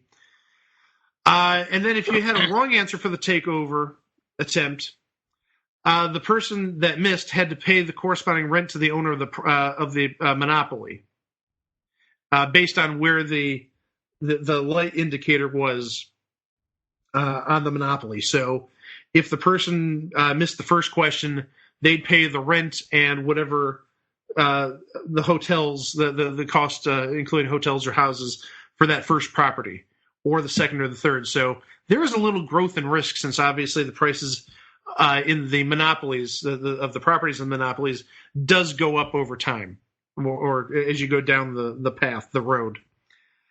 And then Chance and Community Chest were just cards, just like the board game, that gave you some special instructions. Collect $10 for winning the beauty pageant, or pay $100 for every hotel you have, or every house, and $500 for every hotel. Or I'm making these up, but it's similar to what you actually see in the board game. Or everybody go to go, or everybody go to jail, or everybody go to Indiana Avenue, what have you.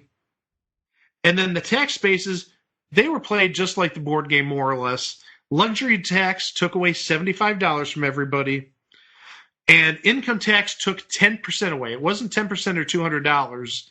It was a flat 10%. And then here's one of the home rules that Greg sort of talked about earlier, free parking. A question was asked, and the first player to answer correctly won $500 and all the money collected in taxes and fines since the last time free parking was correctly answered. So that could be a big game changer, depending on how much taxes were taken away if you land on income tax once or twice. And then go to jail, you go to jail. Everybody lost $250. So, do you wonder why this didn't last more than 12 episodes? Because I need a PowerPoint to explain the whole thing. Yeah, you need a master's degree to explain this. And we're not even done yet, because after the round 2 was done, then we went to a commercial or to a little break, and they added all the properties and the rents back into the respective owners' banks. So Yeah, I mean, they're just throwing numbers all over the place. It's almost like, as a home viewer, you've got to say, okay, we trust you. You know what you're doing. We have no idea what the heck's going on. You're just throwing numbers out left, right, here, and there. It's still confusing. 30 years later, it's just mind-boggling how. Yeah. I mean, I understand you want to make a game show on a popular property, and Monopoly's as big as you get. But geez, look at other board games that have been done in the past and how much more simplified they were.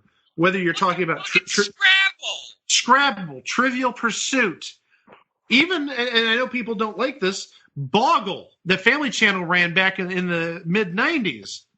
Not terribly difficult. Even if you did it sort of like what Family Game Night did on the Hub / Discovery Kids. I mean, that's a little different. That's a lot more fun. It doesn't have a laundry list of rules that you need to follow. And even if you want to keep it in the Monopoly name, what about Monopoly Millionaires Club? I know it's a lottery show, but at least that was very simple to follow. Yeah, and it had Billy Gardell. Yeah, it had Billy Gardell too, which is an added bonus, absolutely. So now, after all that stuff was done, and somehow they got all that done in 20-some minutes, including commercial time, you went to the bonus round. And the bonus round was nice and simple. Finally, something simple in this game. This is probably the best part of the show, the bonus. This is the only part of the show that's good because the rest is just such, cockamamie. Yeah. Oh my gosh. All you have to do is go, and again, it's so simple and so easy and so enjoyable that Monopoly Millionaires Club actually did the same thing for its bonus round. But yeah, more or less, some slight differences, but not too many. So the winner of the day, they had to make one revolution around the board in 5 turns while staying out of jail. Now, there's one caveat. They didn't just roll the dice 5 times, and if the rolls ended up more than 40, yay, you won. No. The champion, the winner of the day, had to choose 4 spaces on the board, 1 each on the second row and the third row, and 2 on the fourth row. The home stretches you're going to go to what would be the victory space, essentially. And all those spaces became go to jail. You hit go to jail, game over. So you earned $100 for each space you moved on the board. And if you got around the board without going to jail and without running out of rolls, you won $25,000. But if you landed on go, if you landed on go, you won $50,000. Which never happened on the show. No. Nobody won $50,000 on the show. It sounds nice, but again, it's just pie in the sky. So if you go around the board and at least reach go, if you pass it, you win $25,000. If you hit it on the nose, you win $50,000. If you go to jail, you won $100 for each space that you passed during your gameplay. And that was Monopoly. Whew. That took forever. No, I'm not going to draw out the rules. I can only imagine the contestant rules. Oh my gosh. I mean, I've seen rules for Jeopardy. I've seen rules for Millionaire. Chico's seen rules for a number of shows, Jeopardy and other shows that he's been on. Let's Ask America. Well, Let's Ask America. But I'm sure you've done other shows too. I'm sure you tried out for Millionaire at some point. Yeah. Maybe? Okay. And rules aren't supposed to be that thick. I mean, even Millionaire, I think the rules were maybe about 15, 20 pages long. A lot of legalese. But we know what the gist of Millionaire is. Question, 4 answers, 1's right. Get it right, you move on. Get it wrong, you fall down to the safety barrier I mean, I can imagine this being like a 50 or 60 page rule book, and that's just insane. Yeah, it was just, this, and the thing of it is, this could have, was there any saving this show? No, I really think this is a burn-off. I think it was something that ABC or Merv Griffin said, hey, we've got to pair a show with Super Jeopardy on Saturday nights because we're not going to make Super Jeopardy an hour long. So, what can we air at? Of course, this was 30 years ago, so. Yeah, I mean, they could have aired, say, Mr. Belvedere reruns or some reruns of other shows that ABC would have been airing at the time. But, they went with Monopoly, and it's... Chico, I'm going to say it. I'm taking your line. Monopoly, it was a thing on TV. Super Jeopardy was too, but we like Super Jeopardy at least. Yeah, we love Super Jeopardy. Super Jeopardy was legendary. I like Jeopardy with 4 players, dang it.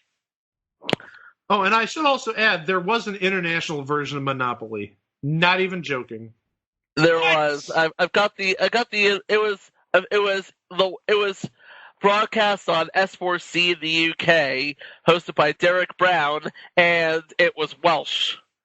Because that's a Welsh version in 1992, and now it just makes me wonder. You've got these crazy rules, and now you're talking Welsh. The place names that are Welsh. What?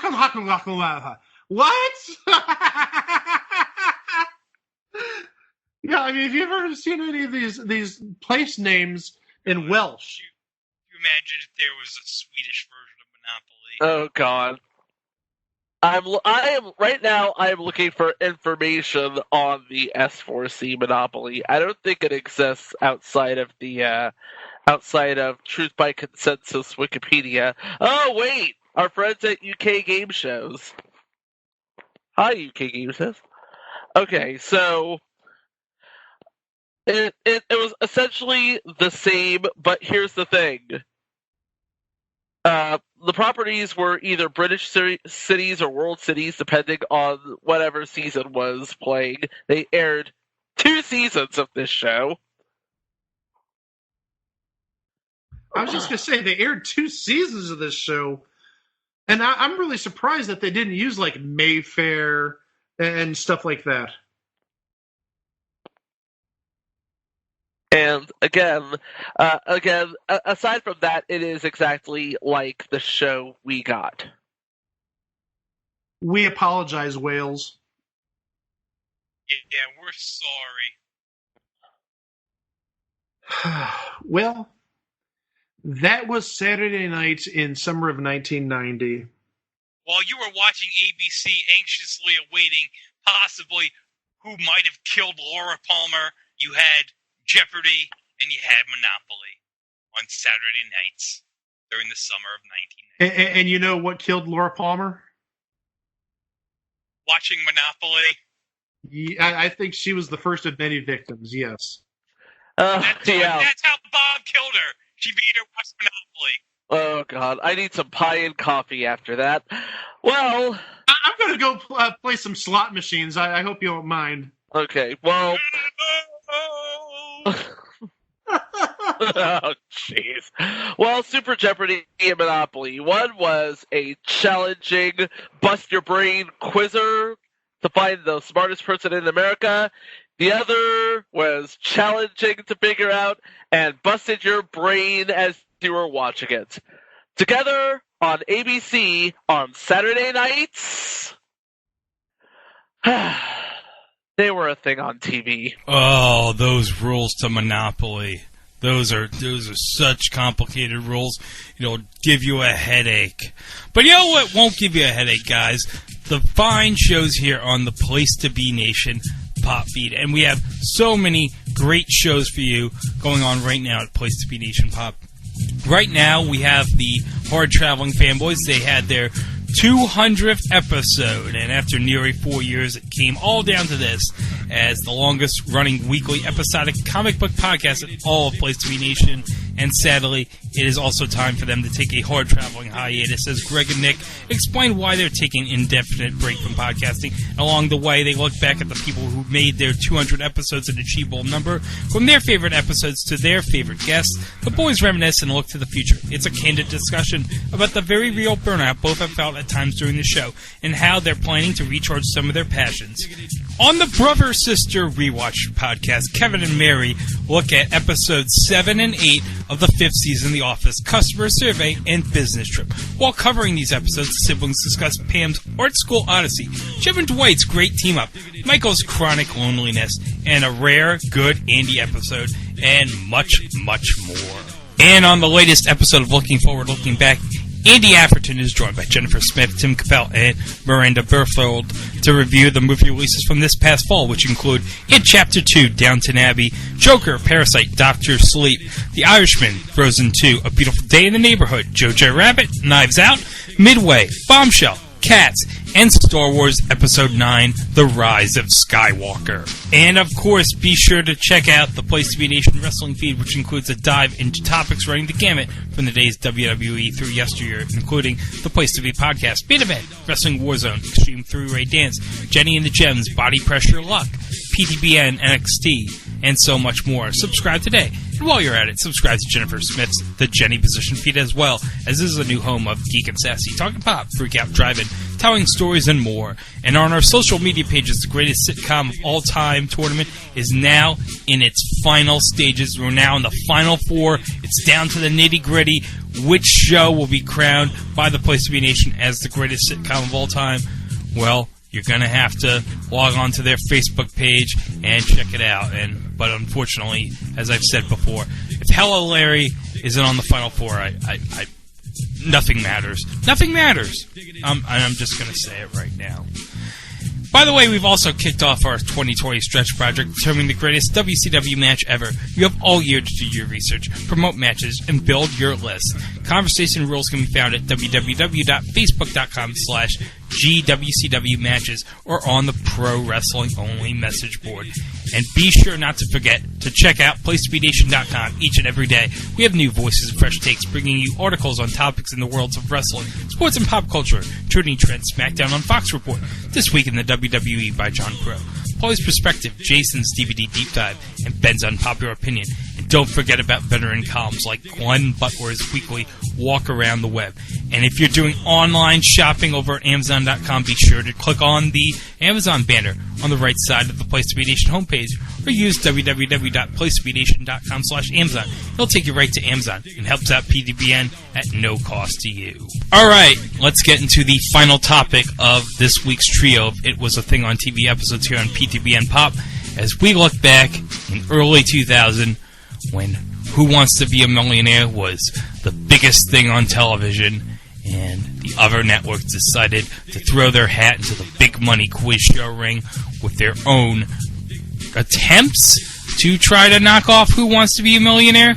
Literally, it's Who Wants to Be a Millionaire knockoffs as we look at It's Your Chance of a Lifetime, Winning Lines, and 21.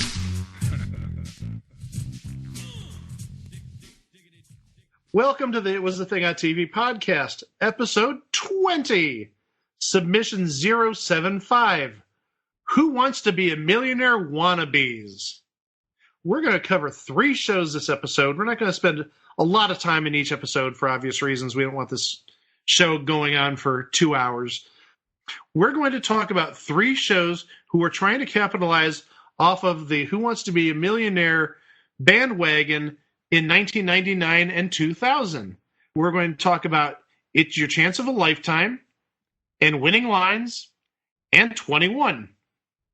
And joining me as always are Chico and Greg. Say hi, guys.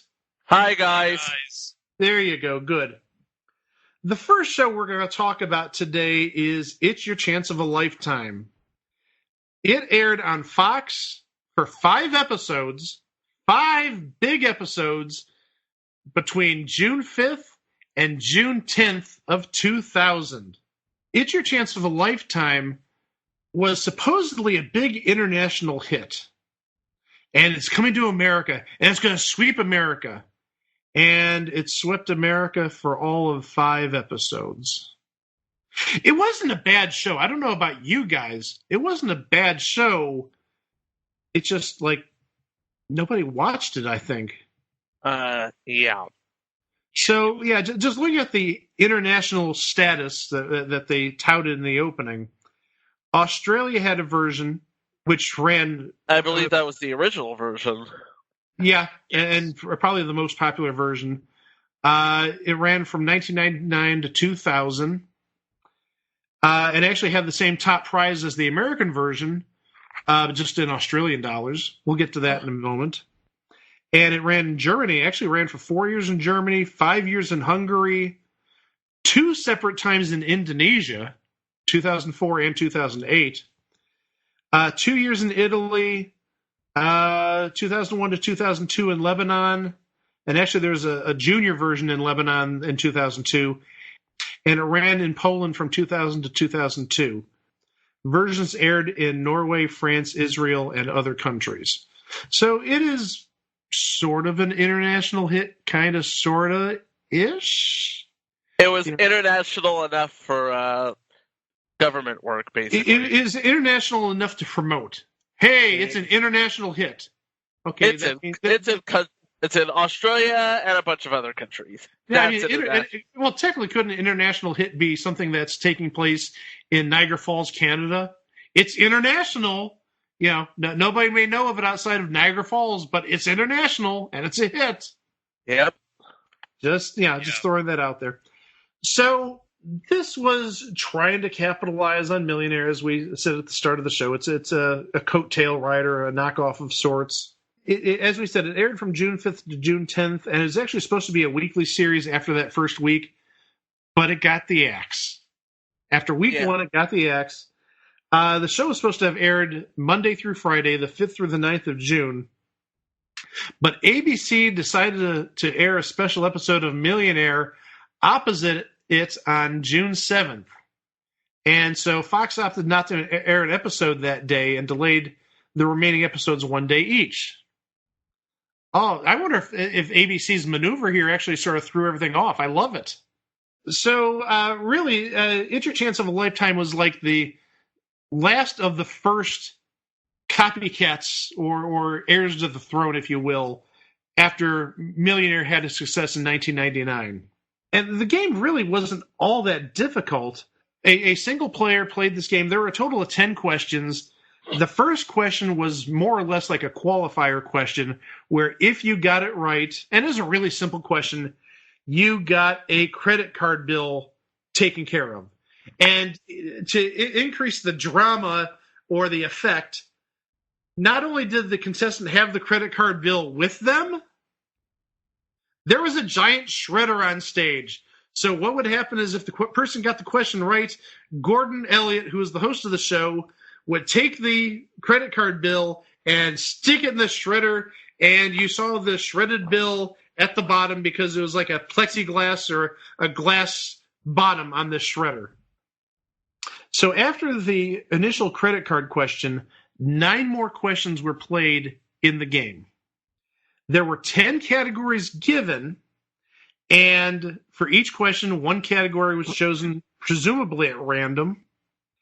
And for the first question in this stack of 9, it was worth $5,000 if right. If wrong, the game's over, but the person still leaves with their credit card bill paid. Then each subsequent question after that, the player could choose to play on if they were right previously, and how much of that money they want to risk. And they had to risk at least half. And again, at any time, if you missed it, you lose your wager, game's over, you walk with whatever money that you kept up to that point. But there were a number of times when people were very gutsy and said, we'll risk all of it. They got the question wrong, game over, you still walk with your credit card being paid. There were some second chances available, not unlike Lifelines and Millionaire. Yeah, every one of these shows had their own little lifeline, but they couldn't call it a lifeline for obvious reasons. So the lifelines on this show were called second chances, Mike. Oh, no. Oh, boy. Do you think that one of the second chances connected you directly to St. Peter and Kyle Martin? Hey, Chico, did you see that one coming, Chico? I absolutely didn't. I am shocked. This is my shocked face. We see also, future installment. Yeah, future installment, Second Chance, not the game show, the sitcom. Thank you, Greg. There were two lifelines that were known as second chances, and each could only be used once. One of them turned a short answer question into a multiple choice question. They were given 3 multiple choice answers. And the other one allowed the player to discard the current question and replace it with one from the player's favorite category of those in play for that game. If a person reached the final 3 questions, they were rewarded with a last chance, which allowed that person an extra use of either of the second chances, playing the favorite category or turning an open-ended question into a 3-choice multiple choice question. It wasn't, much of a game. I mean, there wasn't much to look back upon and say, oh, this is a great game. There were a couple of contestants, though, that, one went on to, let's say, not necessarily bigger fame and fortune, but went on to some other game shows. That person is named Mickey Mootsie, who may ring a bell. Mickey Mootsie was on Hollywood Showdown about a year later. But also, Mickey Mootsie was a contestant on Card Sharks this past season. Yes, she was. And she did very well for herself on Card Sharks. But also, we had a millionaire come out of this. The top prize, as I said earlier, was the same as the Australian version, $1,280,000, plus the credit card being paid. And we had somebody who actually surpassed $1 million. We had Dr. Timothy Shea. Yep. He won $1,042,309. Now, again, like I said, the game, it was a good game. The one thing that really irked me after seeing just a couple of episodes, the whole credit card payment thing, that really sort of irked me because some people had a $9,000 credit card, and then some people had a $1,500 credit card. But also at the same time, what about people like me? And I'll openly admit this, I don't have any credit cards. So what do I do if I got on the show? I have no credit cards. I can't just bring my student loan bill or my mortgage bill and say, take care of it. Yeah, I don't have a credit card either. So yeah, hit a rose on both your noses. Well, but the thing is, where I'm getting at is it sort of limits the contestant pool because, I'm sorry, I haven't had a credit card in 20 years, and I've never had a credit card bill go above like $1,500. So, does that disqualify me from being on a show because I don't have a credit card bill? It seems stupid in that regard. But also, like I said, some credit card bills were over $9,000. There's one that I saw that was like $1,500. That's just like very bad inequity there. Yeah. I mean, I sort of get it. It's sort of the same thing they did with debt, where, okay, we had somebody on debt that has a $7,300 debt, and somebody's got a $6,500 debt, and somebody's got an $8,000 debt. Yeah, we know that debts are going to be different, but the thing is, they were all in the same general range, within about $1,000 of each other, maybe $1,500. Yeah, they would average the debts to like a certain. Well, for the game itself, yeah. For the game itself, for score purposes, yeah. But the thing is, at the end, when they played the final round, that was for your debt or for double your debt. So the thing is, yeah, it could have been played for $15,000, $13,000, $18,000. I mean, but here, like I said, the credit card could be $9,500, or it could be $1,300. not really equitable, to say the least. So that was It's Your Chance of a Lifetime. Not a lot to say about it. Wasn't really that great of a show. Sort of, I think there's a little bit of greed in there. You had Mark Thompson doing the announcing, and I think Mark Thompson announced everything on Fox back in 2000. Yeah, Mark Thompson was pretty much the go-to announcer for Fox in the early 2000s. And again, you look at this, and it was just so much. There was just so much millionaire in this, and people just pretty much picked up on the fact that, hey, this is Who Wants to Be a Millionaire ripoff, and it's not even a good one. More or less, absolutely. If I wanted to watch Who Wants to Be a Millionaire, I'd watch Who Wants to Be a Millionaire. And gosh, those aired often enough. Oh yeah, it was like, what was it, 3-4 nights a week back in 2000? Yeah. And that's what people were watching. They weren't watching that knockoff and the other two that we're going to talk about. There's the other two. Well, I shouldn't say the other two were good games. One game I liked. One game we'll get to in a little bit. And the game we're going to talk about now is Winning Lines. I'm going to admit it. I loved Winning Lines, even though it was deeply flawed. It had all the numbers on it. That's probably what it was. It wasn't just the numbers. The set was, it was sort of like, in a way, like 1 versus 100, except, It was exactly 1 versus 100, only with 49 people. Yeah, it is 49% of 1 versus 100. Absolutely. And Winning Lines was from the same production team as Who Wants to Be a Millionaire. And stop me if you heard this one, based on a British format. No, would never guess that. Well, the original British game show, I believe, was a lottery game show. It was a lottery game show. It was a lottery game show, yes. And it was produced by the same people who did that show. Well, them and also Stone Stanley, because, well, Stone Stanley. And this was hosted by the legendary Dick Clark. Yep. Yeah, this does not go... it's not one of his top games in his resume. Obviously, Pyramid is first, and then you've got the Challengers, and you've got probably the Krypton Factory even above that. Winning Lines is sort of lost in the shuffle. But, I loved Winning Lines. Oh, it like I said, it had its flaws. We'll get into that in a little bit. But as Chico said, there were 49 players in the game, and each one had a number from 1 to 49 in front of their podium, which was essentially their ID through the second round of the game until they got to the end game. That number was important to them. We'll get to that in a little bit.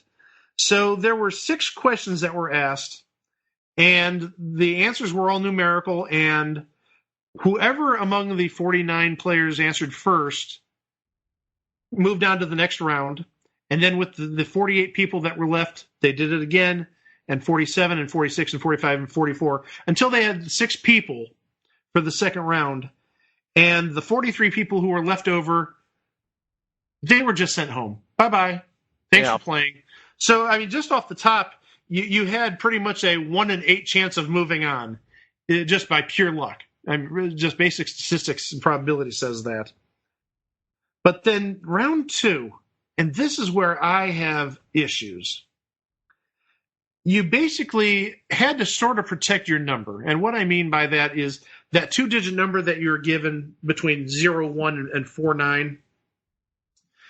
Questions were read, and one of the answers was a number of the people that were left in play.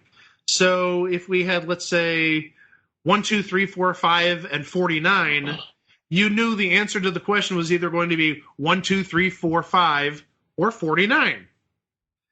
And what would happen is the question would be read, and if the person who buzzed in had the number that corresponded to the right answer, they would essentially save their space.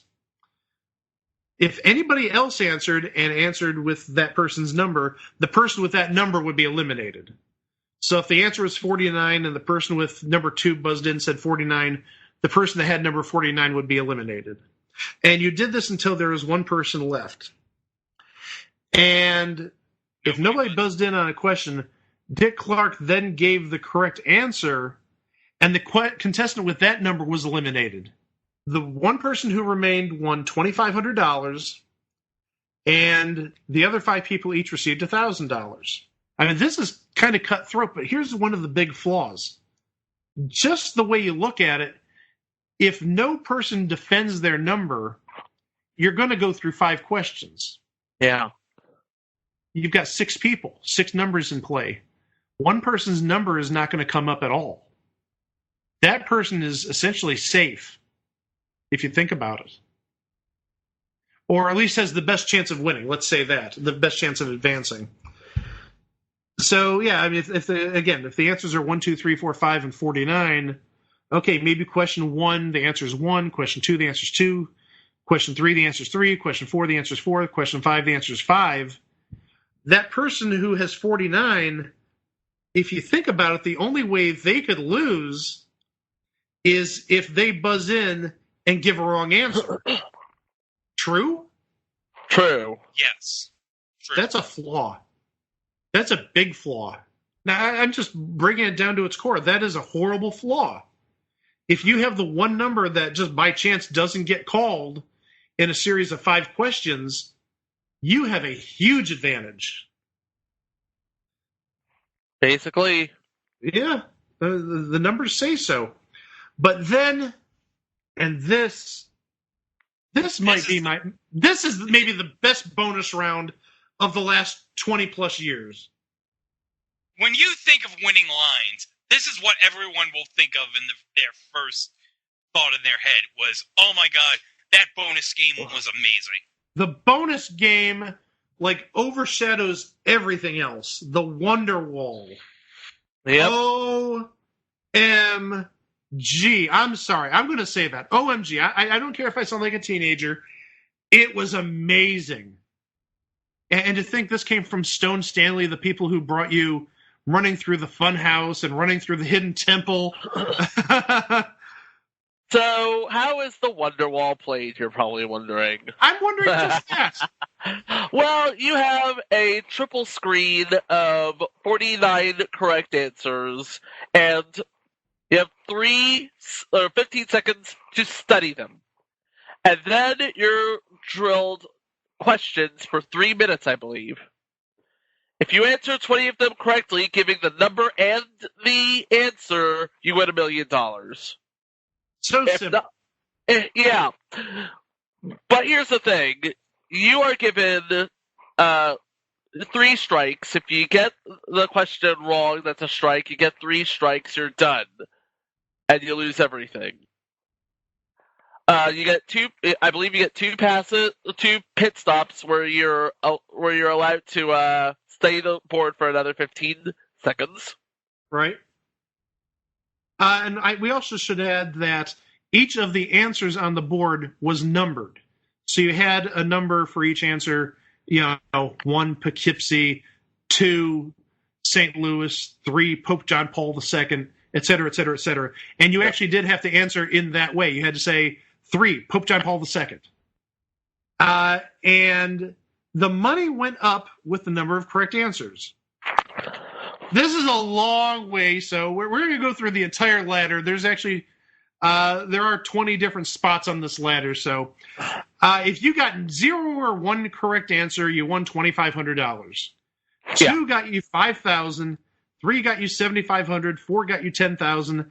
Then $15,000, $20,000, $25,000, $30,000, $40,000, $50,000, $60,000, $70,000, $80,000, $90,000, $100,000 for 15 correct answers.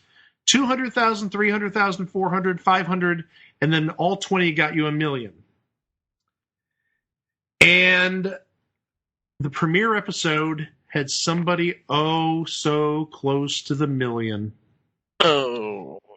Catherine Rahm. I don't know if you remember her. Catherine Rahm. I do remember her. Yes.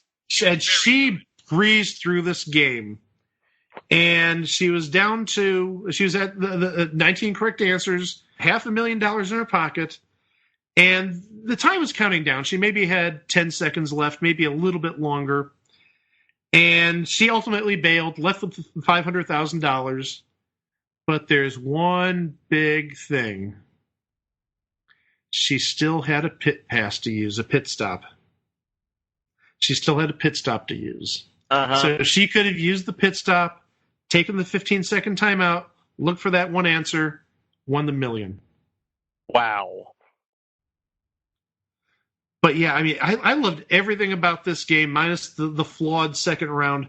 But the Wonderwall, like I said, that might be the best bonus round we've had in the last 20 years or 20 plus years at this point.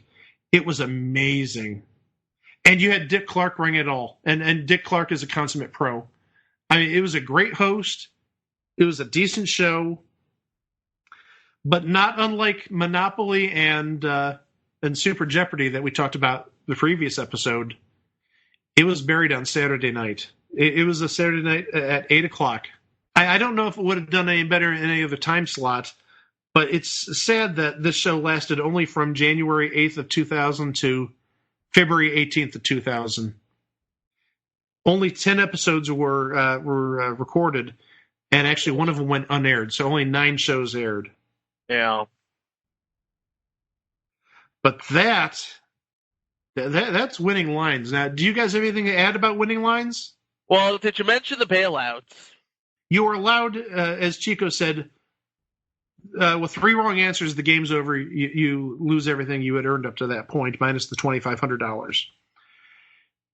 When you got down to 2 strikes, or if you got to 15 seconds left in the game, you could bail out and leave with the money that you earned, which Catherine Ram did, as we mentioned earlier.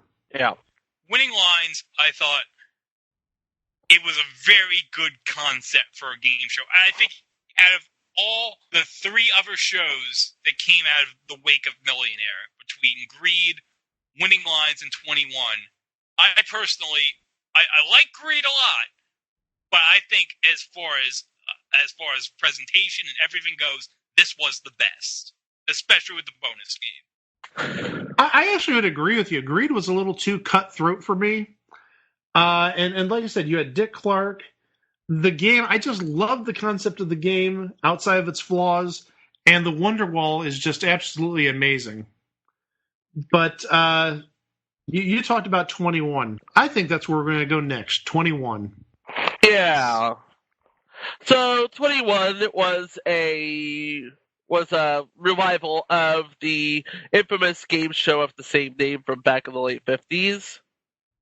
Yes, and if you recall, there was an attempt by Barry Enright in the 1980s to try to revive 21. And that was bad. Yes. It was.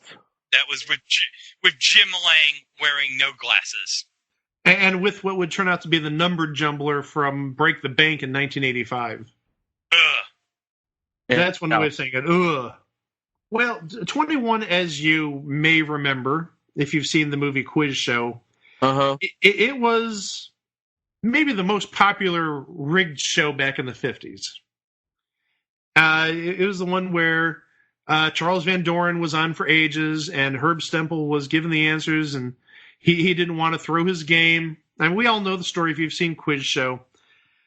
When 21 first aired back in the 50s, there was no rigging going on, if you remember Quiz Show and the whole scandal regarding quiz shows. 21 was dry, boring, bland. So how did they decide to make it more interesting? Let's rig the shows. Yeah, if you've seen the American Experience from PBS on the quiz shows channel, they show clips from like one of the early episodes of 21, and everyone's getting wrong answers left and right. It's boring as all get out.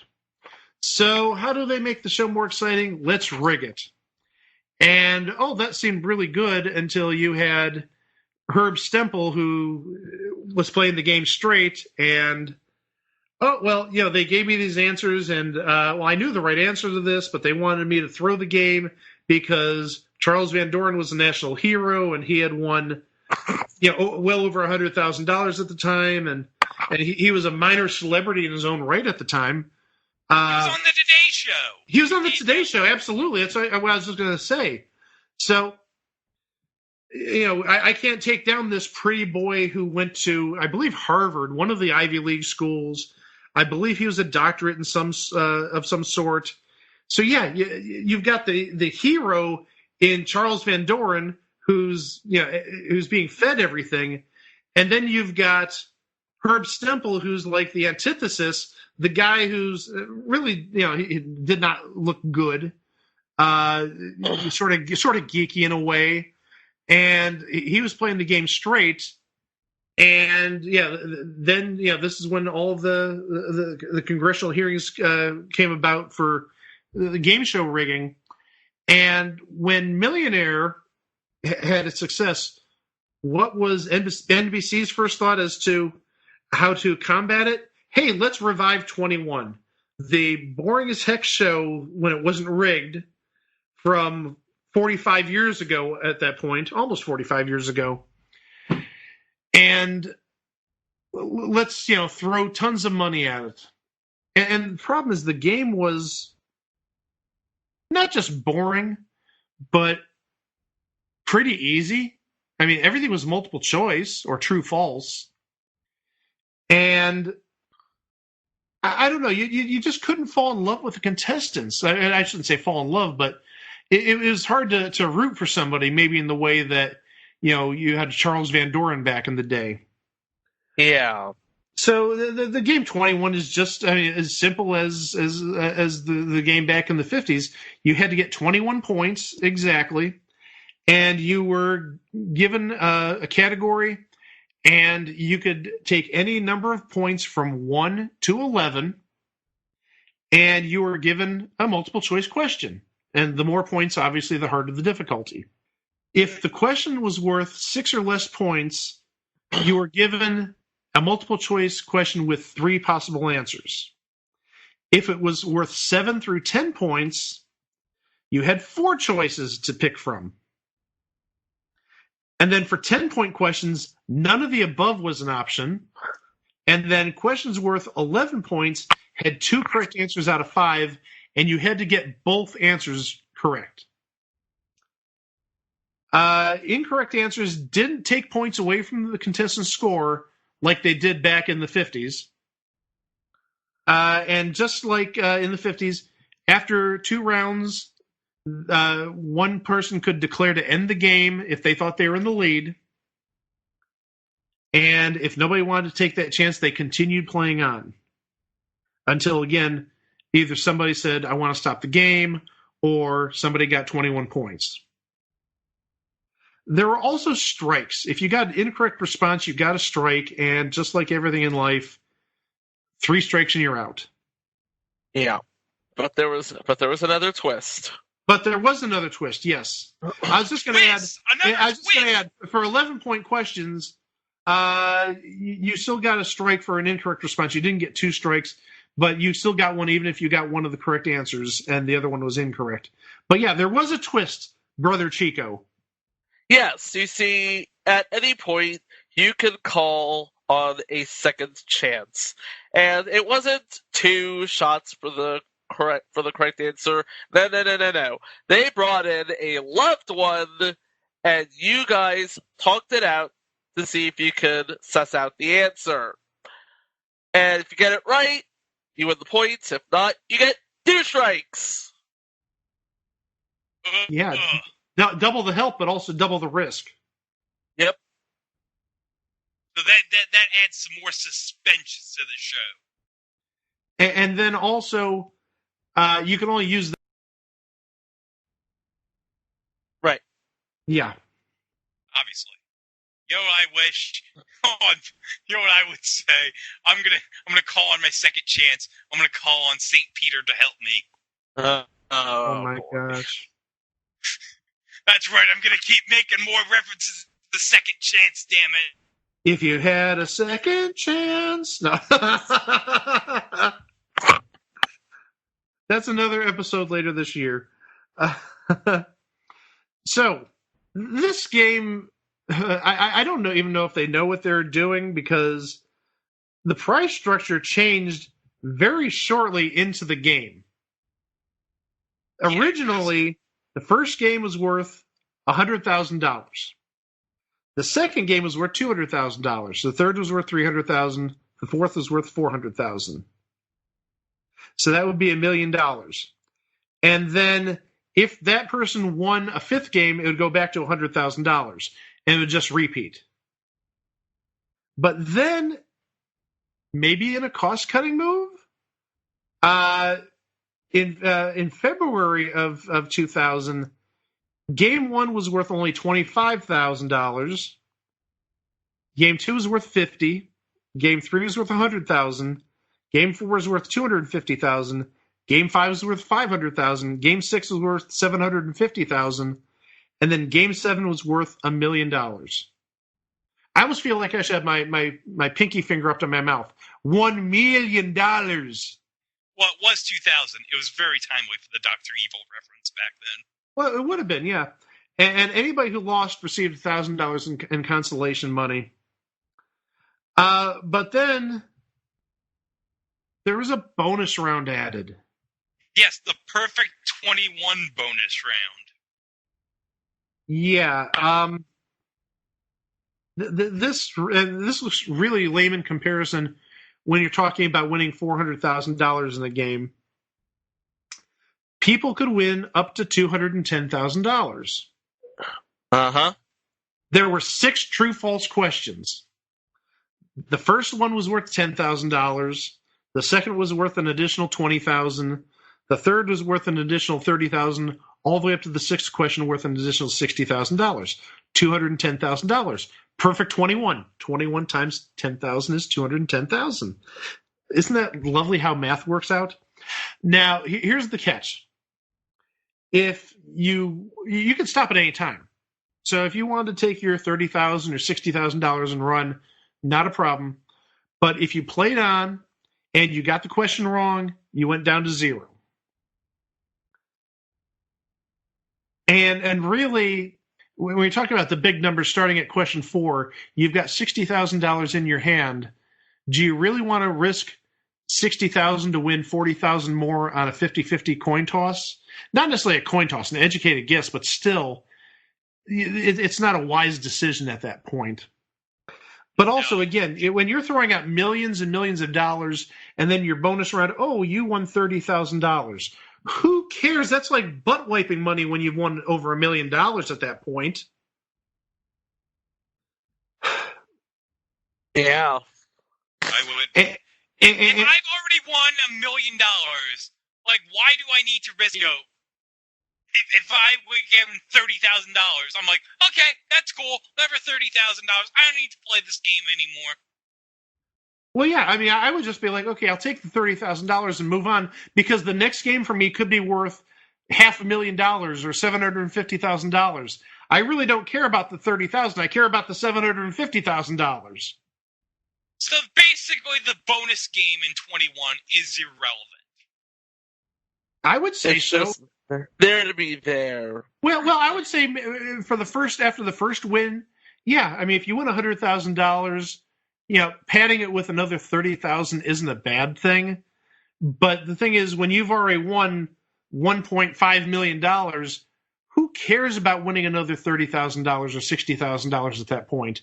I mean, it's a good thing, but you're talking about such a small number in comparison to the bigger picture.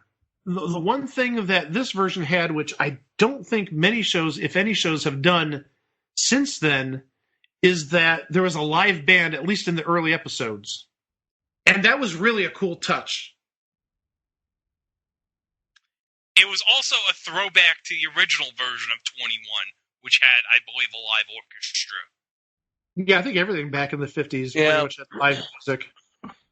Everything back. I think the last game should have a live musical backing with "Let's Make a Deal" in the 70s. Oh no, name that too. No wait. That's an exception because, well, you kind of needed the orchestra. you kind of need the orchestra for name that tune. True. Yeah. And how dare we forget future installment, Face the Music. Well, you kind of needed the orchestra for Face the Music as well. Yeah. But yeah, it was just, it was everything about 21 was sort of modern day retro. From the staging, which was, and the plants and everything, to the orchestra in the rafters. And then you had, of course, you had the TV screens for the scores instead of the egg crates. And you had the isolation booth. So, I mean, it was a flashback to the 50s. And there were some big winners. Raheem Oberholzer was the biggest winner under the first payoff structure. He won $1,120,000, winning 4 games. And then a name that both me and Chico know pretty well, Dave Legler, won under the second payoff structure. He won 6 games and $1,765,000. And even now, 20 years later, he's still the 8th highest winner from an American TV game show. But there's more, gentlemen. Oh, yes. We haven't even mentioned who hosted the show. Oh, boy. Oh, do we want to mention who hosted the show? Yeah, well, yes, we have to. Should. Yes, we do. We have to. All right. Here, I'll give you one hint, and we're going to play a clip. Get ready. When it comes to 1-year-old Khalees, Jose, you are not. That's right, folks. Maury frickin' Povich was the host of 21. Not that he necessarily did a bad job. He didn't do a great job. He was sort of robotic. Yeah, he always said, hey, you know what? I am not a game show host. I am a journalist. Maury Povich played this show as the anti-game show host. He was very decent, I have to say. He was very decent. He did his job well. He was a conduit. He knew what to do, and he did it, and that is to be applauded. He was acceptable, yes. But, gentlemen, there's even more to the story. What? Oh, what? No, this isn't an O. I tried out for 21 back in 1999. Oh, did you? I did. There were tryouts being done in Chicago, and this was, I believe, either Thanksgiving weekend or the weekend after Thanksgiving of 1999. And I drove to Chicago. It was about a 5.5, 6 hour drive. And they did a huge audition in one of the downtown hotels. And there had to have been hundreds, if not maybe over 1,000 people there. And it took some time to obviously get through that many people. And that was with, I want to say there had to be at least 6, maybe 8 contestant coordinators taking 2 people at a time. It still took like 4 hours to get through everybody. And the game, it was still in flux at that point. Now, when we tried out, all they did was we did the usual boilerplate contestant stuff. We gave our personal information, what we do for a living, stuff like that. But then the mock game itself, it was there were no isolation booths, obviously. And you played 2 questions, only 2 questions, and they wanted to see how you'd play the 2 questions. And then they sent you on your merry way after you played the 2 questions. And I remember in my questions, I got both of them right. Oh, and there were no multiple choice answers. It was a straightforward open answer. So I had 2 questions, got both of mine right. I think I had scored 17 points maybe, or maybe 16. My opponent either had like 17 or 18. He beat me by like 1 or 2 points. And that was it. Okay, thank you. Yeah, have a good day. Drive safely. And obviously nothing ever came of that. But they did tell us what the rules were at that point. Now, remember that this was in Thanksgiving, late November, early December of 1999. The show went to air in January of 2000, so a month later. The original rules that they gave us was that each point was worth, if I remember correctly, $10,000. So if you won the game, you won $210,000. I don't remember there being a bonus game, so that may have just been tacked on at the end. But the big thing is, just like the original 21, oh no, was it 10,000? It might have been something even bigger. It might have been 20,000 or 50,000, or I'm not even joking, $100,000 maybe? It might have been like $100,000. I'm not even joking, because I remember them telling us that, yeah, if you lose a game, you could literally lose millions. You could lose everything. Because they did go by the old rules in the 50s, where if you got a question wrong, you lost points. So if you ended up losing 21-0, you'd lose 21 times whatever that point was worth. So if we're talking like $100,000 a point, and you earn the $100,000 per point difference, you can win $2.1 million while your opponent loses $2.1 million. And they might only have, say, $1.4 million. Yeah, that's what it was. I knew 10,000 sounded too low, because they did mention, just like you could win or lose a life-changing amount of money in one game. That might have made the game more interesting, but then you're just like throwing around absolutely insanely humongous numbers. Yeah. I mean, I understand if, the difference in a game is, say, 4 points, 400,000. But if you get to a situation where, one person wins 21-0, 21-0, that's $4.2 million. I'm sure NBC's not going to like that. No. Yeah, well, if this was the Jeff Zucker era, I'm sure they would have just gone ahead and said, oh, F it. So, yeah, that was the way the game was, and that really was intriguing when they told us this. It's like $100,000 per point differential. I mean, that's an amazing amount of money. But then they changed it to this, and this just... It seems so boilerplate. I mean, if you look at Millionaire had this money ladder. And what was the prize structure in 21 other than just a little money ladder? A money ladder that repeats. It just sucked all the life out of it, and the thing of it is, it was still a top 20 show back when it was airing. Yeah! That's nuts! Yeah.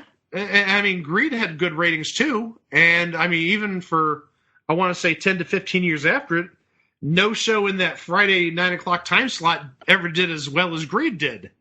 I don't think until Fringe was a hit on Friday nights, they had a show that was as big as Greed. Right. So, yeah, I mean, this could have been like amazingly huge money amounts flying everywhere. Hundreds of thousands or even millions of dollars changing hands in the course of one game, which I think would be a real draw.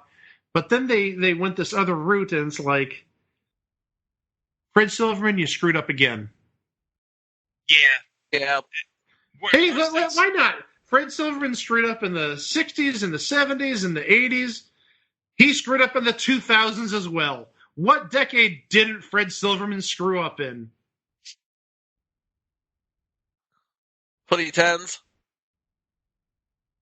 He probably found a way to screw up something last decade. Well, he couldn't have screwed up anything in the 2020s. We're only 4 days into it. Yay, Fred Silverman, you haven't screwed up anything in the 2020s yet. Don't worry, Fred Silverman. I'm sure Jeff Zucker is going to take your title as the biggest screw-up on television in decades soon enough. And yet, Jeff Zucker still has a job. So, yeah, it's amazing that, what could have happened and what really would have probably been a better game. It would have been a better game because there would have been there would have been a risk assessment element, and it would have been a meta game. I don't know why they changed format aside from, hey, let's throw money at the problem and see if we can knock this Millionaire gauntlet out. And again, the change was done weeks before the first taping. Weeks. I mean, if you look at it, the 2000 version premiered January 9th of 2000. So we're talking literally just over a month after my audition. And I'm sure, and the show wasn't live. It may have been delayed by a day or two, but it wasn't like it recorded like the day after the Chicago auditions were done. But yeah, it's just the possibilities are endless, and we ended up with this. Shrug the shoulders. That's just my reaction. I mean, it could have been really, really well done. Maybe boring again. Well, I understand the boring part. I mean, if we're using the same rules as the 50s before it was rigged, yeah, that would be boring. But also at the same time, you've got hundreds of thousands of dollars, at risk every time you play the game, or millions of dollars at risk potentially. They're using that as it's like this is basically the $1 million thing was basically what the jiggle factor was in the 70s. It's like, let's throw money at the problem and see if we can solve it. But here's the thing. More money does not equal good gameplay. More money is not a substitute for good gameplay. Jiggle is not a suitable substitute for plot development. Well, and also remember that at that time in 2000, every network was trying to outdo the other one by having the next big winner. So you had Millionaire gave its first $1 million away to John Carpenter. Then, the other network, they had to give more away. We talked about Raheem Oberholzer. He won $1.1 million, $1.12 million. We had Dave Legler win $1.765 million. And then the stakes grew and grew and grew. And then what happened with Millionaire? You had Kevin Olmsted winning $2.1 million. And you had Ed Toutant winning $1.7 million. It was always a constant competition to outdo the other networks and claim they had the biggest money winner of all time. Yeah. And I mean, it even continued with NBC until Million Second Quiz. Is that a submission? If not, that should be. It should be. And besides, and the thing of it is, if you think it ended with these shows, no, it did not. Because what happened in the summer of 2000? Survivor, Big Brother, and then the next year you had The Amazing Race, and Fear Factor, and The Weakest Link. Yeah, but those shows weren't trying to outdo the other networks saying, hey, we gave away $2.5 million or $2.8 million or $3 million. They just had $1 million as the main prize for Amazing Race and Survivor and $500,000 for Big Brother. And I mean, even if you look at Weakest Link, I don't think anybody ever won more than about $150,000 on Weakest Link. Right. And Fear Factor was $50,000. So it wasn't necessarily trying to get a big money winner out of those. It was more or less like the expansion of the entire reality / quasi game show genre. And those games were not necessarily richer, but they were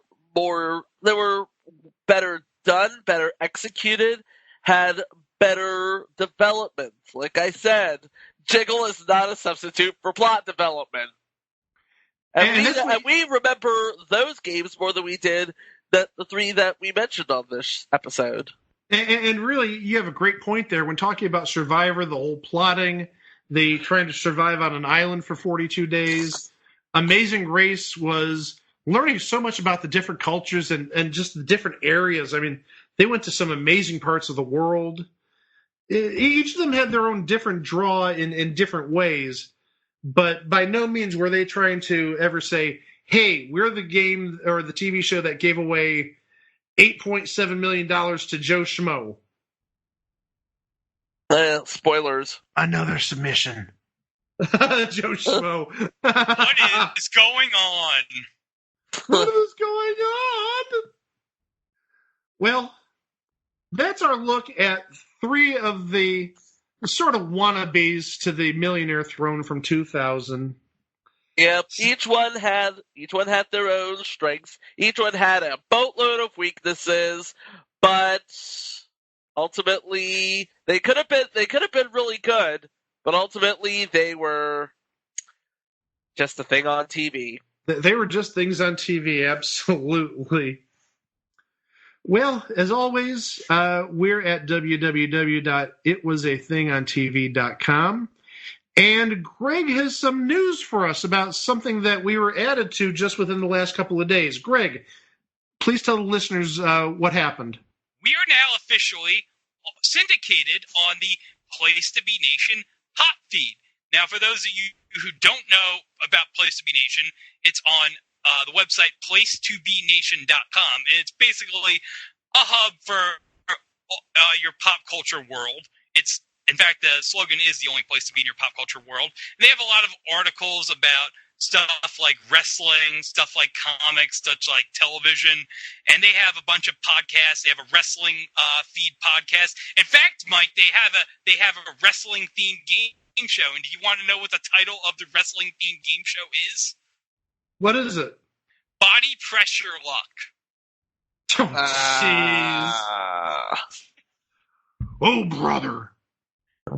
Oh, brother, I'm going to answer some tough questions, brother. I'm going to avoid the whammies. But we're also we're going to be on the Place to Be Nation pop feed. So right now, the first episode, as we're recording this, the much famous, Mike, the preview episode is the pilot. The pilot. So Match Game Hollywood Squares Hour, which is episode 1, should be coming up. And so I talked to the guy who runs the feed, Todd. Very nice guy, by the way. He's going to try to get all the episodes up and try to slowly but surely get us up to date, which might take a while since we're currently on episode 20. But I'm gonna find a way to help get us up to date quickly. So you can find Place to Be Nation at the following. You can visit them at their website at placetobenation.com, on Twitter at place2BE_Nation, or on Facebook at facebook.com/placetobenation. If that was any more complicated, Peter Tamarkin would be hosting a pilot for it. And the lady from the Star Wars holiday special would be walking around the board. We played Lumpy, yes. That's called a callback, kids. So yeah, we're very proud to be part of the Place to Be Nation network. Please visit them, especially if you're into wrestling. They've got a lot of wrestling podcasts. As always, please like and subscribe us, rate and review us, do all that good stuff, please, to help us. We thank you in advance for any assistance and support you provide us by doing that.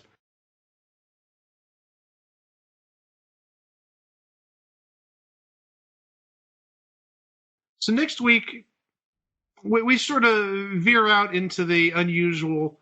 Not doing game shows next week. Sorry to disappoint those of you who like the game show episodes. We're getting into something which is near and dear to Greg and Chico's hearts. It is. And also we're going to get to something that I think might be near and dear to my heart. So there's a little bit for each of the three of us. Hold up. One segment that's near and dear to me and Chico's heart was going to have something for you in it, Mike. Because there's someone involved that's near and dear to your heart that's in it. Oh, really? Okay, that's news to me. We'll take a look at that next week then. So something for everybody next week. First is, well, I'm not going to tell you what it is first, but I will say the budget was heavily cut on this one. And when I mean heavily, heavily. Snicker. I'll give you a hint. It's somewhere around the range of $2. Give or take. Yeah. Yes, we're talking about a $2.02 show. And the second one is something that is, again, we put this on this particular week because of what happened this week in that something, a favorite of, if not Mike's, and certainly Greg and mine's returned. And by the way, Greg, that Wham moment at the end of Wednesday's episode. Oh yeah, what an amazing twist! What an amazing twist! What an amazing twist indeed. Of course, we won't be talking about that. We'll be talking about something else. So be on the lookout for that. Good stuff. You know, it's like Greg and Chico are like Furbies talking their own little language right now. I have no idea what they're talking about. How's that different from any other day? I don't understand what you guys are talking about now. So next week we have 2 more great episodes coming your way. Until then, for Chico and for Greg, I'm Mike. Thank you as always for listening. Bye-bye. And don't eat pears. Winning line. Hold up. Oh no. It's your chance of a lifetime. Oh my gosh, did we really do that?